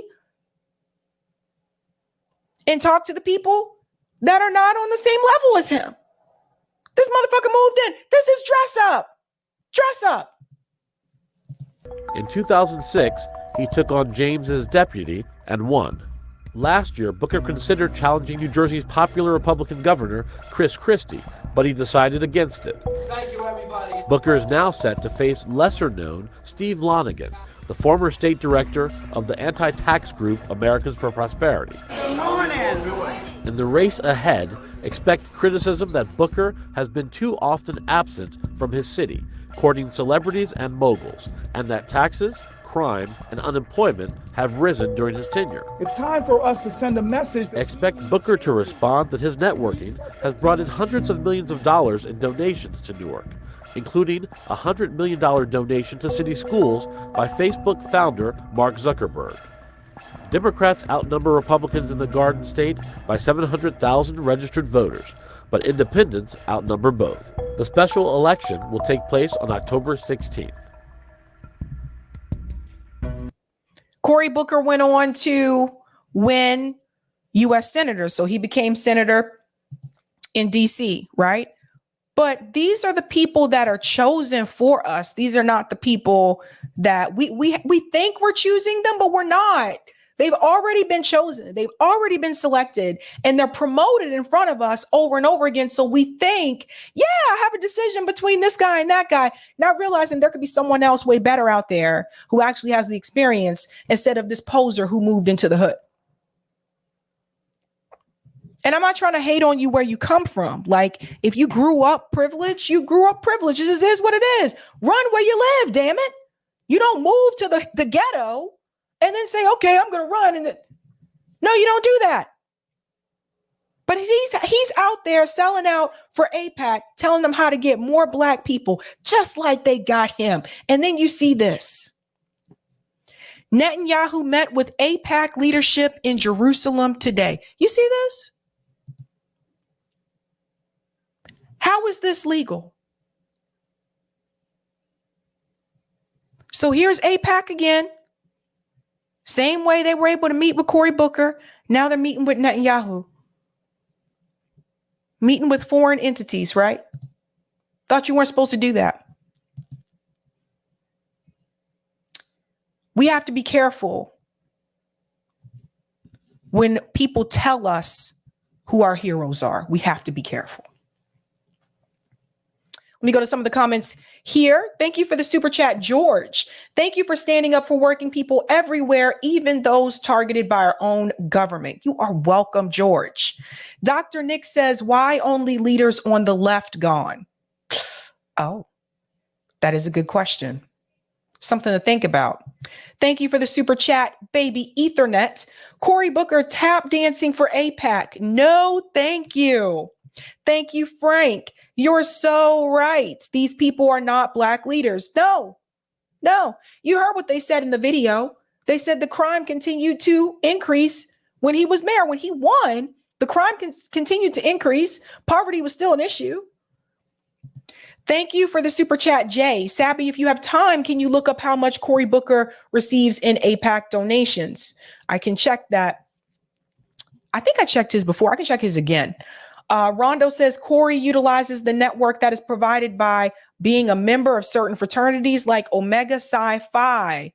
There you go. That's another thing too, is that some of these politicians have connections to like Greek life. This is not to shame anybody who's been a part of Greek life. I was a part of Greek life. I'm also not trying to be no politician, but some of them do have that connection. So Cory Booker, Kamala Harris has that connection as well.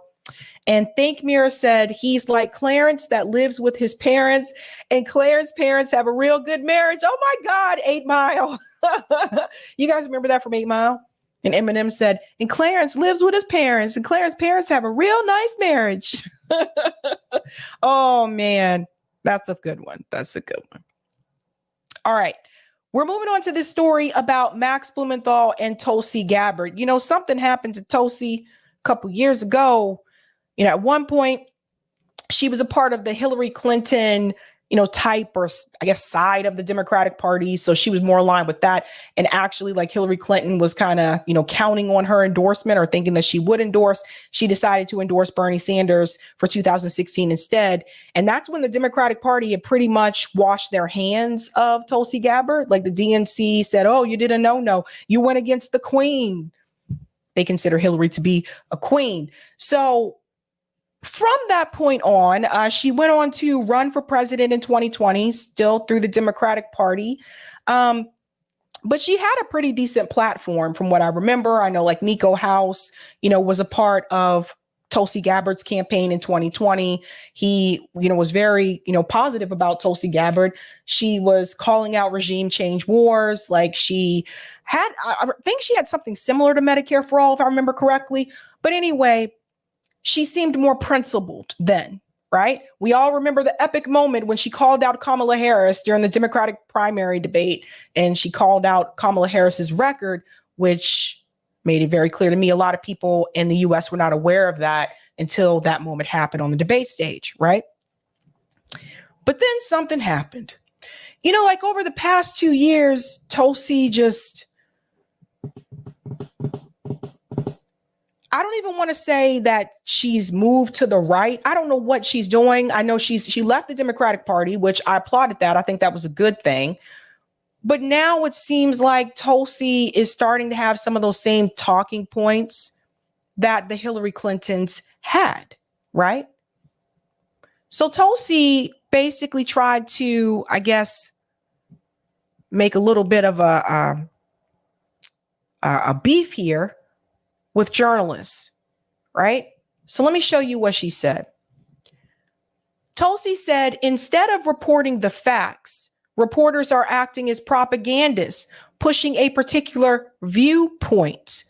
Because of this propaganda, media, and lack of education, most people don't know what Islamism is or the connection between Hamas, ISIS, Al-Qaeda, IRGC, how they differ, and what their goals are. So I'm just going to highlight this part right here, and I'll show you the video. ISIS and Al-Qaeda, I would say the U.S. government actually are the reason why those groups in particular came to be by removing Saddam Hussein. Talked about that earlier with Scott Ritter. So there's that. There is that.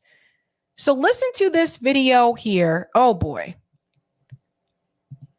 Oh, Tulsi, honey, people did not like this. When you listen to that Sky News reporter and the question that she asked, she's emblematic of this broader issue we're seeing with many so-called reporters who aren't just reporting facts, but instead essentially doing Hamas's work for them. Hamas's goal is to turn the world against Israel in order to reach their objective goal and the goal of other Islamist groups and countries, frankly, which is wipe Israel off the face of the earth. They're succeeding in doing that by using these reporters who have become their propagandists. And those who are naturally compassionate by nature are hearing this and hearing things that are not representative of the truth and falling for it and turning against Israel and not actually seeing the truth of how Islamists and terrorist groups like Hamas, as you know, ISIS and Al-Qaeda and others, they have always used civilians as human shields. They have always hidden behind them for this exact reason, because they know that the news media, many of them, will throw this propaganda out there without telling the full story about their barbaric tactics and their willingness to sacrifice women and children, innocent civilians, to achieve their objective. And so people need to understand the whole truth on this whole war. So first and foremost, Tulsi is talking about herself, not telling the whole truth. She's not telling the whole truth. She's not willing to call out what Israel, the state of Israel, has done, and more particularly under Netanyahu, what they have done to the Palestinian people. Don't want to talk about the occupation. She is sitting there. She is repeating mainstream media talking points and lies. I remember a time when Tulsi Gabbard actually applauded independent media, right? Like, so she has come on to independent media before. Now it's just like she's become very much a part of this corporate media bubble to the point where she is parroting their same talking points. And the moment she were to backtrack or she were to switch that narrative and tell the other side of the story, I don't think you'll see her sitting on Fox News. And I don't want to hear that she doesn't know better. Tulsi Gabbard knows exactly what she is doing. That's what people have to understand. She just kind of moves with the moment. She moves with what suits her career. So Max Blumenthal didn't like what Tulsi had to say, so he tweeted this. I want to show you this as well. He said, Tulsi, I've reported from inside Gaza and across the region. I have done a documentary and 3 books about these issues. Please accept my invite to discuss political Islam at the Gray Zone News, along with your sudden support for the most radically ethno-supremacist government in Israel's history. You know me. Your staff knows me. And yet, you've never accepted an interview request. I think now is the time to demonstrate what you know before our respective audiences. Don't bow out like Robert Kennedy Jr. did. And so this is basically Max challenging Tulsi to a discussion, like, come on and have the discussion, right? And again, I just want to say it one more time. Tulsi Gabbard has appeared on independent media before. I don't want you guys to think that she's one of those politicians that only goes on the mainstream media. No, she has come on to independent media. But she is doing something similar to what RFK is doing. You talk about telling the truth and the full story, Tulsi Gabbard, but you yourself are not willing to have that conversation with people who are going to give you the other side of the perspective, because you know you would lose that gig at Fox News if you would bring someone like Max on to discuss. Max Blumenthal has been on Fox News before. He's been on Tucker Carlson's show. I know Tucker's not there no more, but he's been on Tucker Carlson's show. So it is very odd to me that someone who was a political candidate, who knows how to debate, would not be willing to have a discussion to hear this other side of the story. And don't think that she doesn't know the other side. She does. She is playing along with this, just like RFK Jr. is playing along with it. We'll get to him in a minute. So Max was not trying to hear it. So now we all know that the Gray Zone has sent invites to Tulsi Gabbard to have this discussion. Now I want to show you something this guy said. Tyler Pop. I don't recall Tulsi being in Epstein's black book. What do they have on her that made her suddenly so pro-war and pro-genocide? Now, I have said before that Tulsi Gabbard was not anti-war. In fact, I said this on The Hill Rising, and people were like, Sabby, you're wrong. You're wrong. Tulsi is anti-war. I said, okay, we'll see. After October 7th, Tulsi tweets out that we need to send weapons to Israel so that they can fight and defeat Hamas. And people are like, oh my God, I can't believe it. Tulsi is saying she wants them to fight. I told you she wasn't anti-war. She said she didn't approve of regime change wars, but she wasn't anti-war. Now, I'm pretty sure Tulsi Gabbard is not going to accept that invitation. Again, like I said, I think this is all about her making career moves. I think that's why she's on Fox News. She's trying to look out for her future and her career. I don't think she's going to go into the gray zone, just like RFK Jr. is not going onto the gray zone. But I want to go back for a second and show you when she came onto Fox News to discuss that she was leaving the Democratic Party. Again, I applauded her for leaving the Democratic Party. But it is very apparent to me that she's not willing to become anti-establishment. And if you were to compare this, the things that she's saying now to her 2020 campaign, this is like a completely different person. Listen to this. Now, this is when Tucker was still on Fox News. Tulsi Gabbard joins us tonight, and we're happy that she is. Tulsi Gabbard, thank you so much for coming on tonight. That was quite a statement. I'm listening to this, and I'm thinking, we have Republicans on the show from time to time. They don't put it as clearly and bravely as you do. So how do you feel? I mean, you've been in this party a long time. You were its future. You left. I mean, this has got to be kind of a fraught moment for you. You know, Tucker, as you know, I've always been an independent-minded person, a Democrat, yes, but an independent Democrat. And my loyalties are very clear. I love our country. And I took an oath, both as a service member, as a soldier, as well as a member of Congress, to support and defend the Constitution. Let's talk about the loyalty piece. Tulsi Gabbard says her loyalties are very clear. Were they, though? Because, I remember her loyalty was, with Bernie Sanders in 2020 when she was no longer a part of the campaign, no longer part of the 2020 election. Were they loyal? Didn't she flip on Bernie and support Joe Biden? I remember when all the other candidates were coming out in support of Joe Biden, and I said, Tulsi won't do it. Tulsi's going to support Bernie Sanders just like she did in 2016.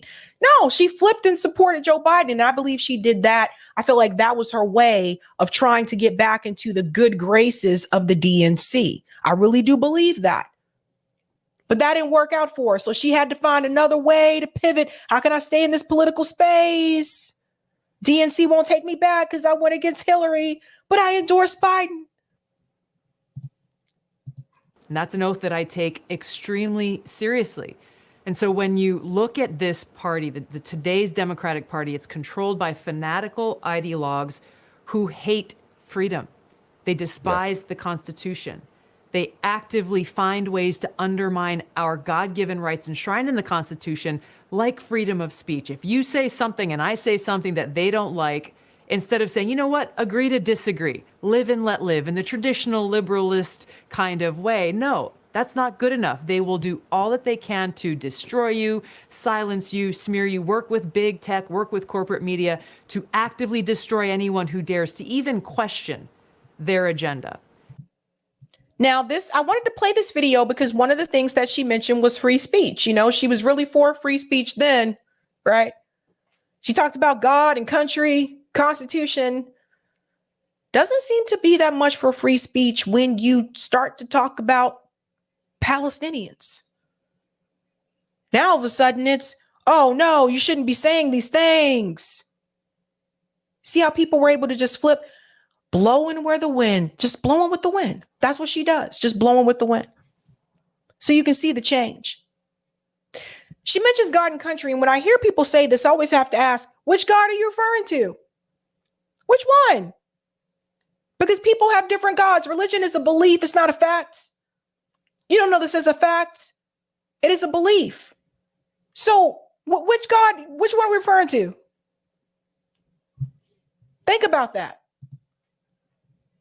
They are against freedom of religion. They are hostile towards people of faith, people who have their own spiritual practice, especially Christians, finding ways to be vindictive, to discriminate, to punish people who happen to exercise that freedom of religion.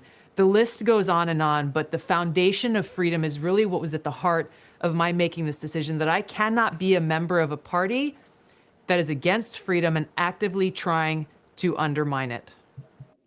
I think they pushed her out. And I agree with some of the criticisms that she had with the Democratic Party. Like, I'm not a part of the Democratic Party. I'm a registered independent.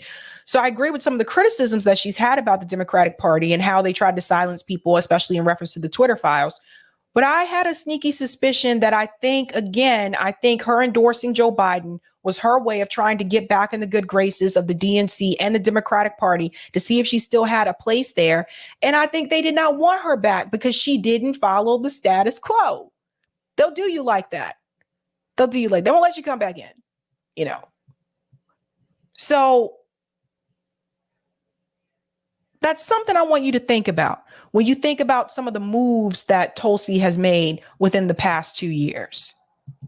Well, it was inspiring to hear that, but also disappointing. I mean, I feel like printing out your words and asking every Republican candidate who comes on this show to read them. And if you can't read them, I'm not voting for you, right? I mean, why is it so hard to say out loud? First of all, the people who are always talking about racism are committing it. Why is that so hard for people to acknowledge? It's so obvious.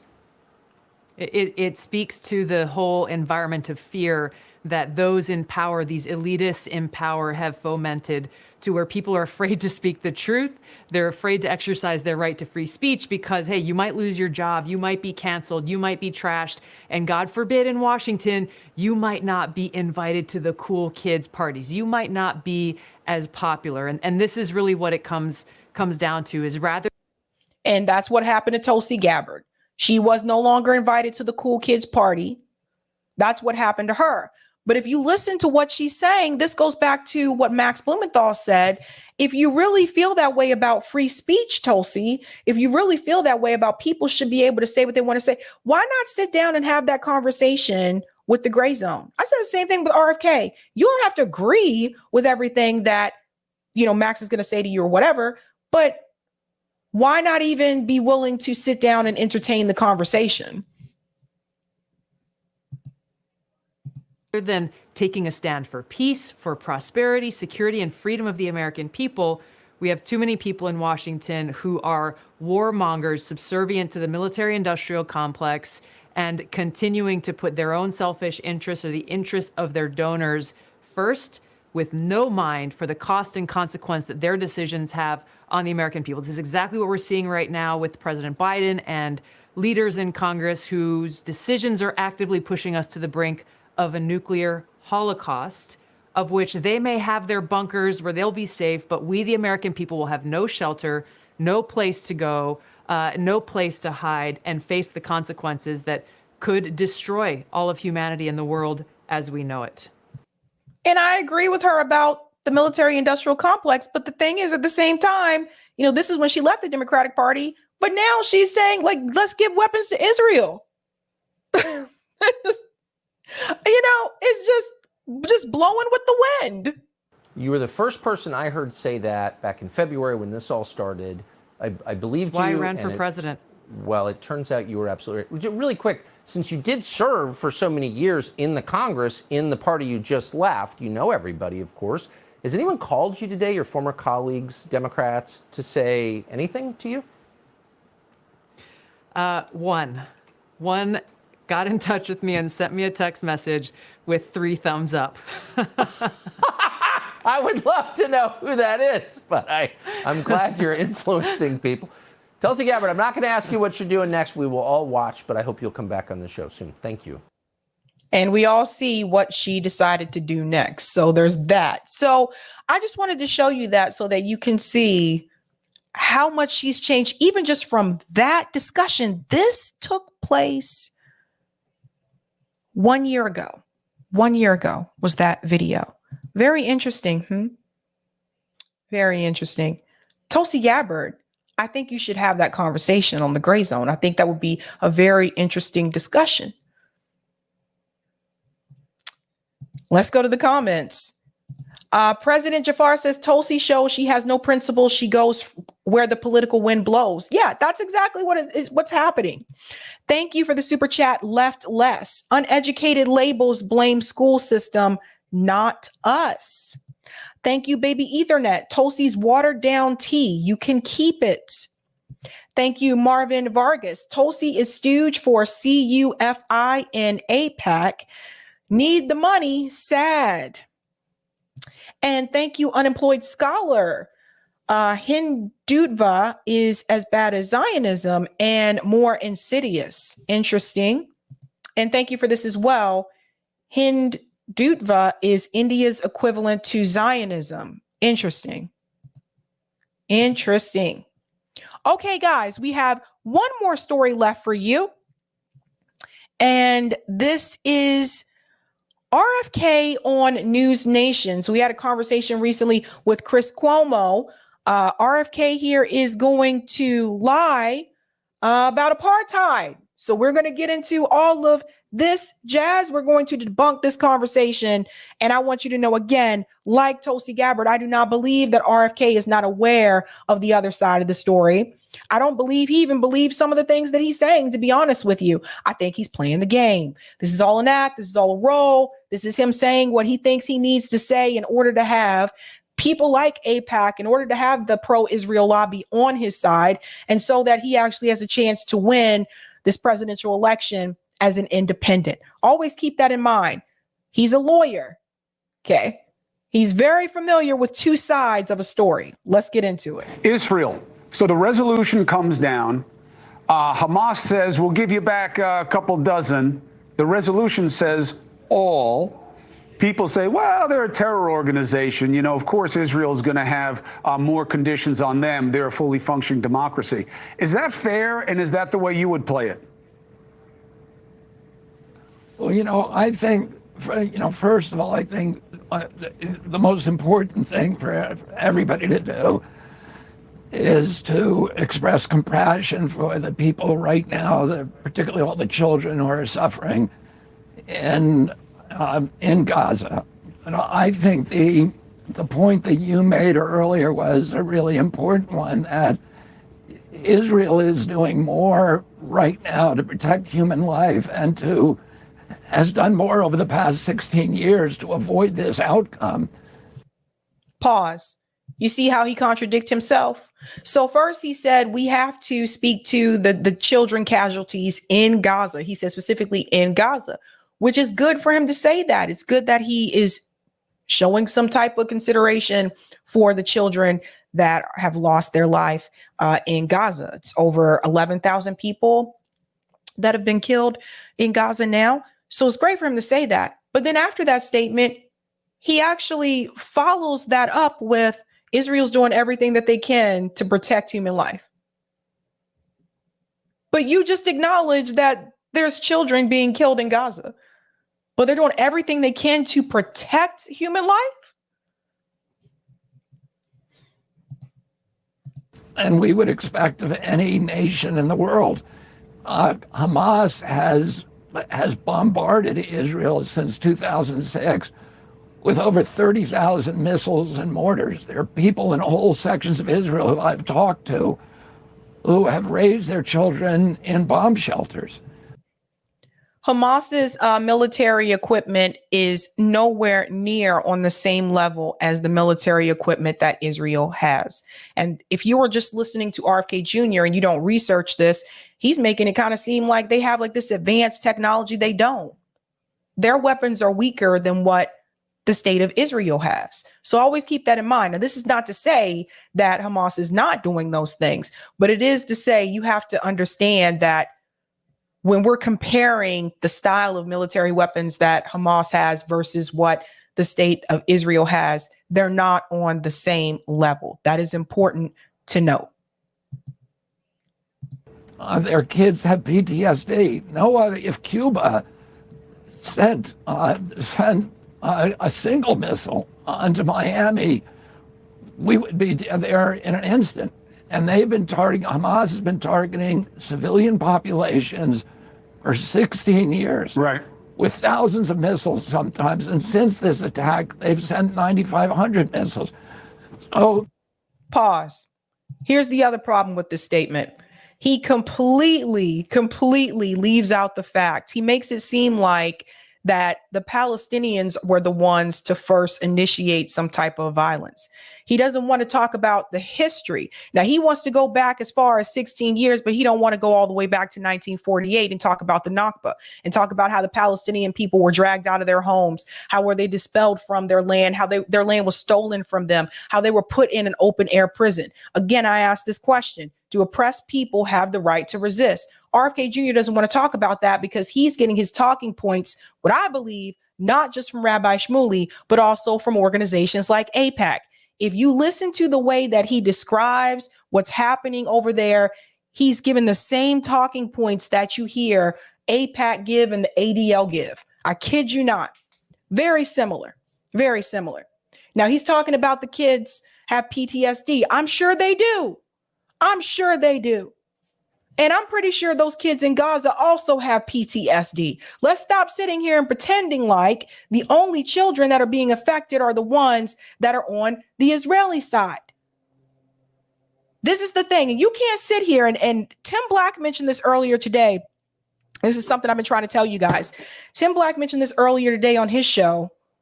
Might have been a different day, but I saw it on Twitter. On his show, he said, you cannot sit here and believe that RFK Jr. is going to be willing to fight for Black people if he's not even willing to fight for the Palestinians, boo.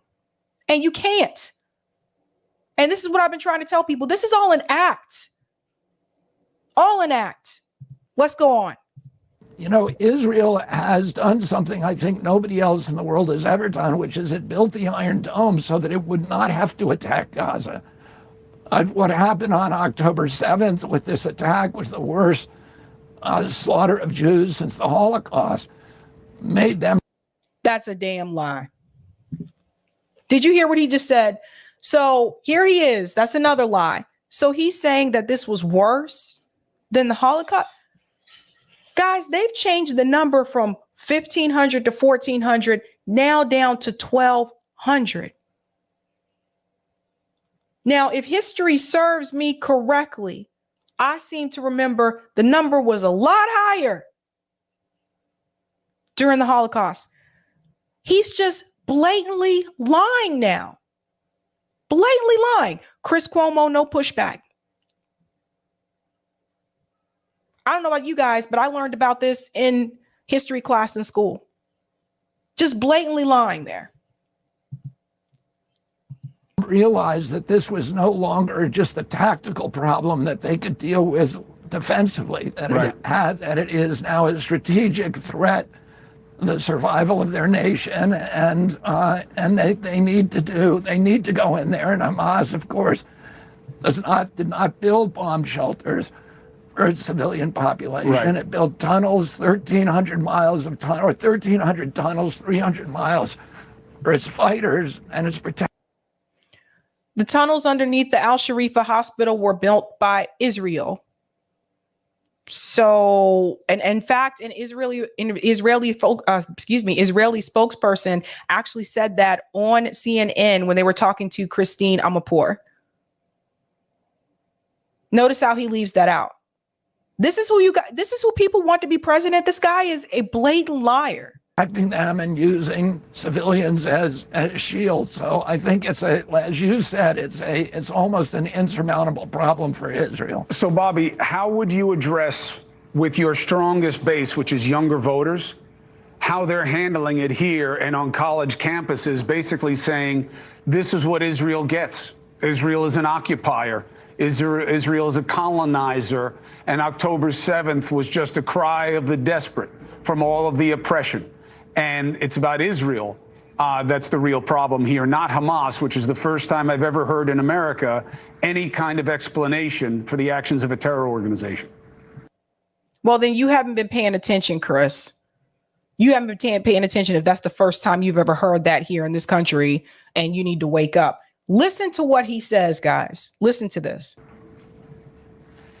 I think that there's just a tsunami of misinformation and kind of moral bankruptcy that we're seeing on the college campuses about this issue. And the Notice what he's doing now. Now he's calling it misinformation. Now, who was attacked about misinformation? RFK Jr. was. RFK Jr. was attacked for spreading misinformation about the jab during the pandemic, right? He's still attacked because of that. And he was not happy about that, correct? Right? Didn't he appear in front of Congress and explain to them why we can't have this censorship? Why he has the right, people have the right to have free speech? Remember that whole testimony that RFK Jr. gave there, and they were trying to censor him while he did that? So check this out, folks. The same person who has been accused multiple times of misinformation, and he said multiple times again he did the research, is now accusing other people of misinformation. And those college kids, by the way, you may call them college kids. You may think they're really young and they don't know what they're talking about. But let me tell you something. They have a lot more resources at their fingertips than I did when I was in college. They have access to a lot of platforms and they have researched it. They've done the research. As someone who has worked with college students, I can tell you that firsthand. They know what they're talking about. And it's not just the college kids who are at these protests. See, this is also misleading. RFK Jr. hasn't been to these protests. I have. I've seen older people along with college kids. I've seen families, whole families at these protests. It's not just college students. Idea that Israel is an apartheid state because it's a Jewish state. Israel is the only nation in the region that does not have an official religion. All the other surrounding nations are Muslim. There's 40 nations in the world, 42 that have official religions. There is none in Israel. Israel is a free nation. It's a democracy. Palestinians in Israel can vote. They can hold political office. Even the prime minister and the president of Israel, if they win that vote, they hold positions on the judiciary. Every court, including the Supreme Court, they serve in the Knesset. A couple of years ago, a Palestinian judge, an Arab judge, convicted the prime minister of Israel for corruption. Let me tell you something problematic what RFK Jr. just said. Pay attention to the dog whistle. You can vote. You can serve in political positions. Why are you complaining? You can vote. Does that sound familiar to you? Look, you can vote. You're allowed to breathe. How dare you complain about having dirty water? 90% dirty water. How dare you complain about the state of Israel cutting off your electricity when they feel like it? How dare you complain? You use those 3 hours of electricity that we give you and you operate in those hospitals, damn it. You get to vote. How dare you complain that the state of Israel controls the food that comes into Gaza? How dare you complain that we kicked you out your homes and they're still kicking people out of their homes in the West Bank? How dare you complain that we fenced you in like your cattle and you can't leave the fucking fence unless you get special permission to do so? You can vote. How dare you complain? You shut up and you take what we gave you. RFK Jr., a Kennedy saying that. How would you like it? How would you have liked it if people would have said, well, some people did. People said back then, how dare these black people complain? You're not in chains anymore. You get the vote now. What are you complaining about? How dare you? Think about it, people. Think about it. Oh, Massa's been good to us. RFK Jr. wants the Palestinian people to crawl on their knees and say, oh, thank you so much for letting us vote, Mr. Netanyahu. Thank you for giving us water when you didn't have to. Clown shit.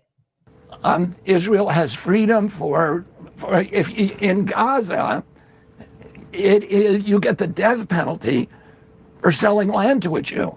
There are no Jews in Gaza.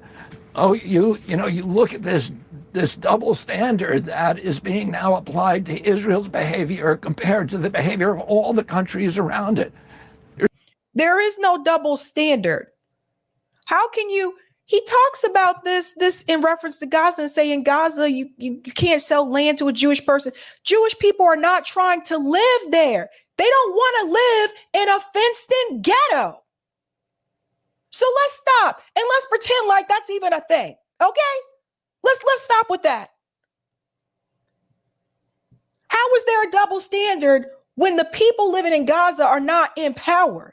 They don't control anything. They have no control over the resources. Now, RFK Jr. wouldn't say that to black people in Flint, Michigan. He wouldn't say that to people in Jackson, Mississippi with the poison water.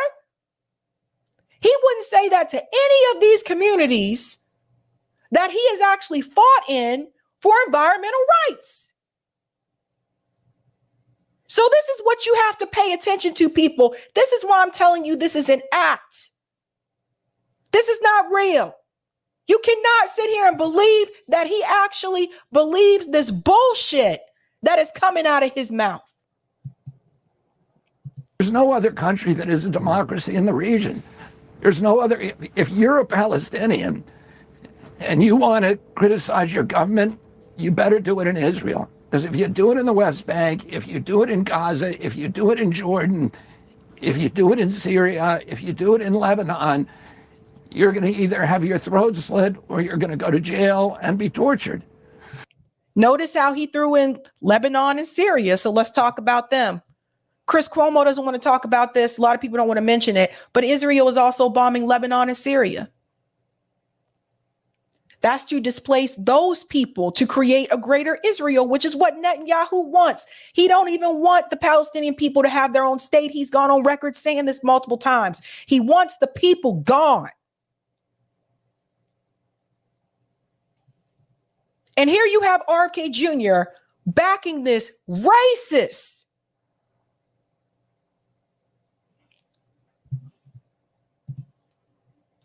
Oh, the freedom that people have, so calling Israel an apartheid state is such an absurd twist and perverted twist. And ultimately, if you're applying a double standard, it reflects a bias, and you'd have to call that bias anti-Semitism.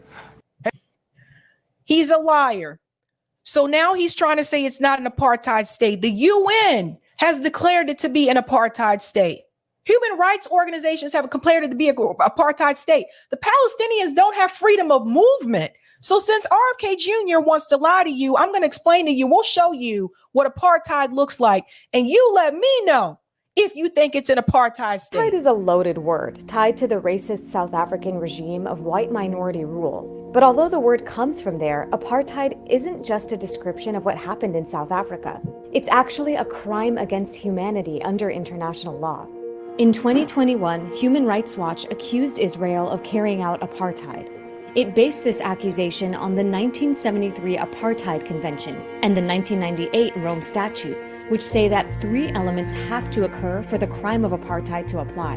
They are an intent by one group to dominate the other, systematic oppression by one racial group over another, and one or more inhumane acts like. Let me go back here so you can look at this for a second.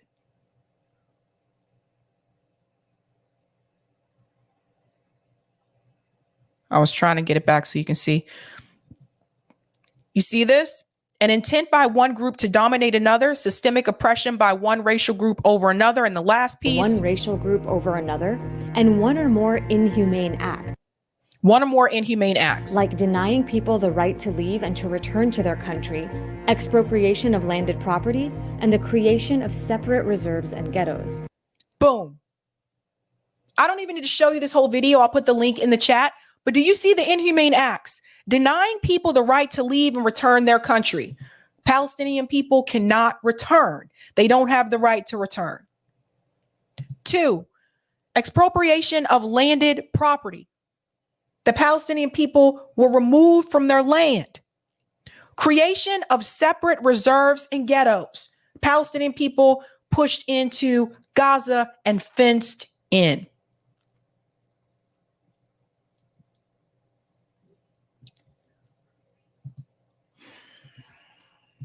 Part of the problem, I'll put this in the chat for you guys too, so you can watch that video. I played it on here before, but that way you can see the full video where they actually break down everything about what's happening there and why. So shout out to Al Jazeera for that.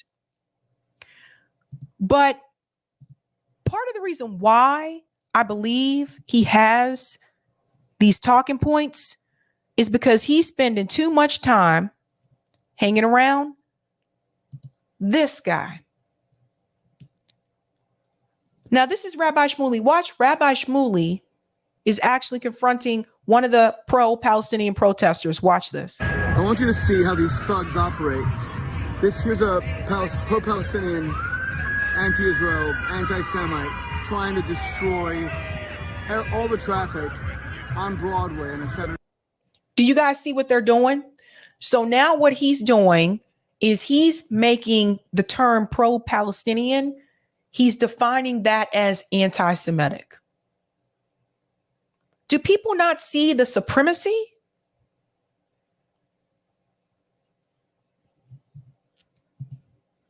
Saturday night Thanksgiving. He's being summoned by the police. They, of course, cover their faces because they always want to show intimidation. Look at this. Look at the way whoever this guy is. Hey, how's it going? You hate Jews, huh? Yeah. Let's see your face. Let's see your face. Come on, let's see your face. Yes, come on, let's see it. You afraid? Afraid to show your face? Let's see your face. Let's see your face. Excuse me. They're antagonizing people. No. Don't hold a sign saying Comedy Central and then start attacking Jews, okay? Take it down. Notice how when he approaches someone, he's not confronting them and he's not attacking them. But notice as soon as you disagree with him, all of a sudden you're attacking Jewish people. Guys, this is very dangerous. Very dangerous. So that guy, right? Nothing good can come from it. Nothing good can come from it. And you notice you won't hear RFK Jr. talk about this. They are now making it so that these kids cannot talk to the press. Palestinian kids can't talk to the press. Listen to this. RFK Jr. isn't going to tell you about this. We had interviewed a group of teenagers, but a few hours after we left, they messaged us asking not to air the interview. And they told us that the Israeli officer in charge of their village had called each one of them individually, threatening that if our interview aired, they would return to jail. You hear that? So the IDF officer that is apparently in charge of their village told those kids that if they were to do an interview, if they talked to the press, that he would throw them back in jail. RFK Jr. should be ashamed of himself. Ashamed of himself that he is even going along with this ridiculousness. And now I want to show you what else. I want to show you just how powerful Netanyahu has been. Because people need to go back and look a little bit of history. Now, Last American Vagabond says Netanyahu has been maliciously influencing the U.S. government for decades. This part at the beginning is a little low, so I'll stop it after and tell you what he said. 1982. This is Netanyahu. Listen. If you take away the Soviet Union and its chief proxy, the PLO, international terrorism would collapse. If you take out... Did you hear that? That was him talking about taking away the Soviet Union.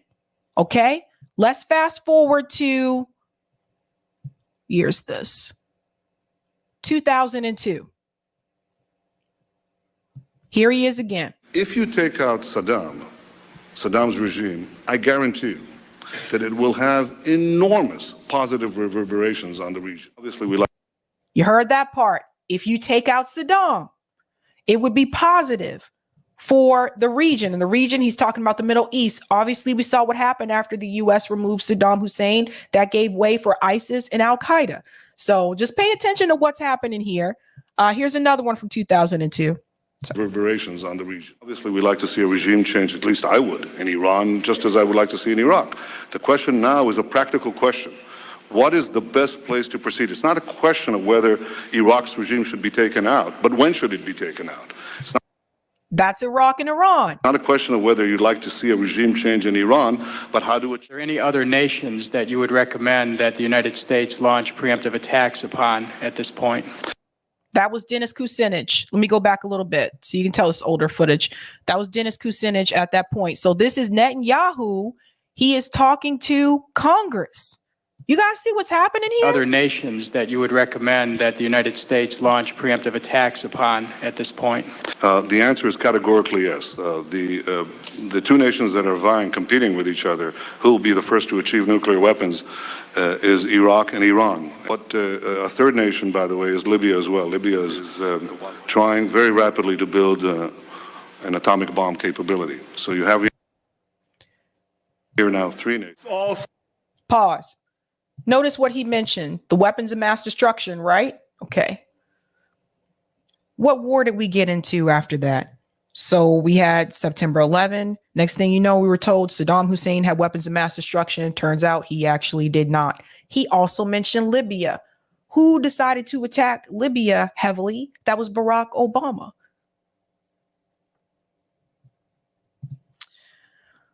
(2015) Bomb capability. So you have here now three nations. All stand together to stop Iran's march of conquest, subjugation, and terror.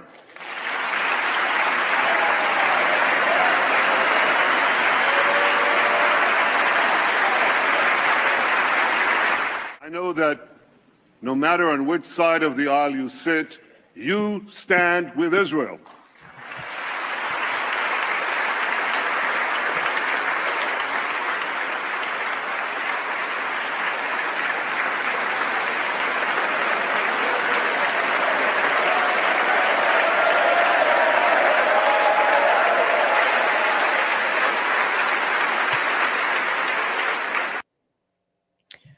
So I think we see what's happening, folks. I think we see what's happening. And what's really interesting to me is, like, again, I'm going to say this to wrap this up. I do not believe that RFK Jr. does not know the other side. I believe he does know the other side, but I believe he's parroting those talking points from organizations like AIPAC because he believes that if he gets the support from them, which it seems like he has them on his side, the support or whatever from them, then that'll help him with this campaign. By the way, RFK Jr. is also selling a book. He's out there promoting it on Twitter. So when we said that Marianne Williamson was just selling books, RFK Jr. is selling books too.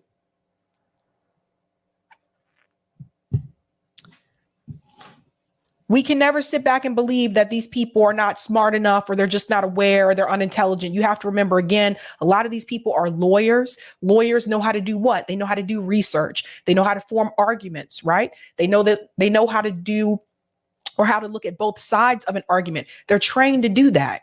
So you mean to tell me he would only look at one side? No, he's seen both sides.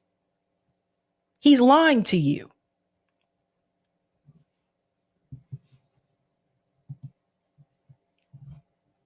Thank you so much for the super sticker, Lone Star. Thank you, Saka Papa.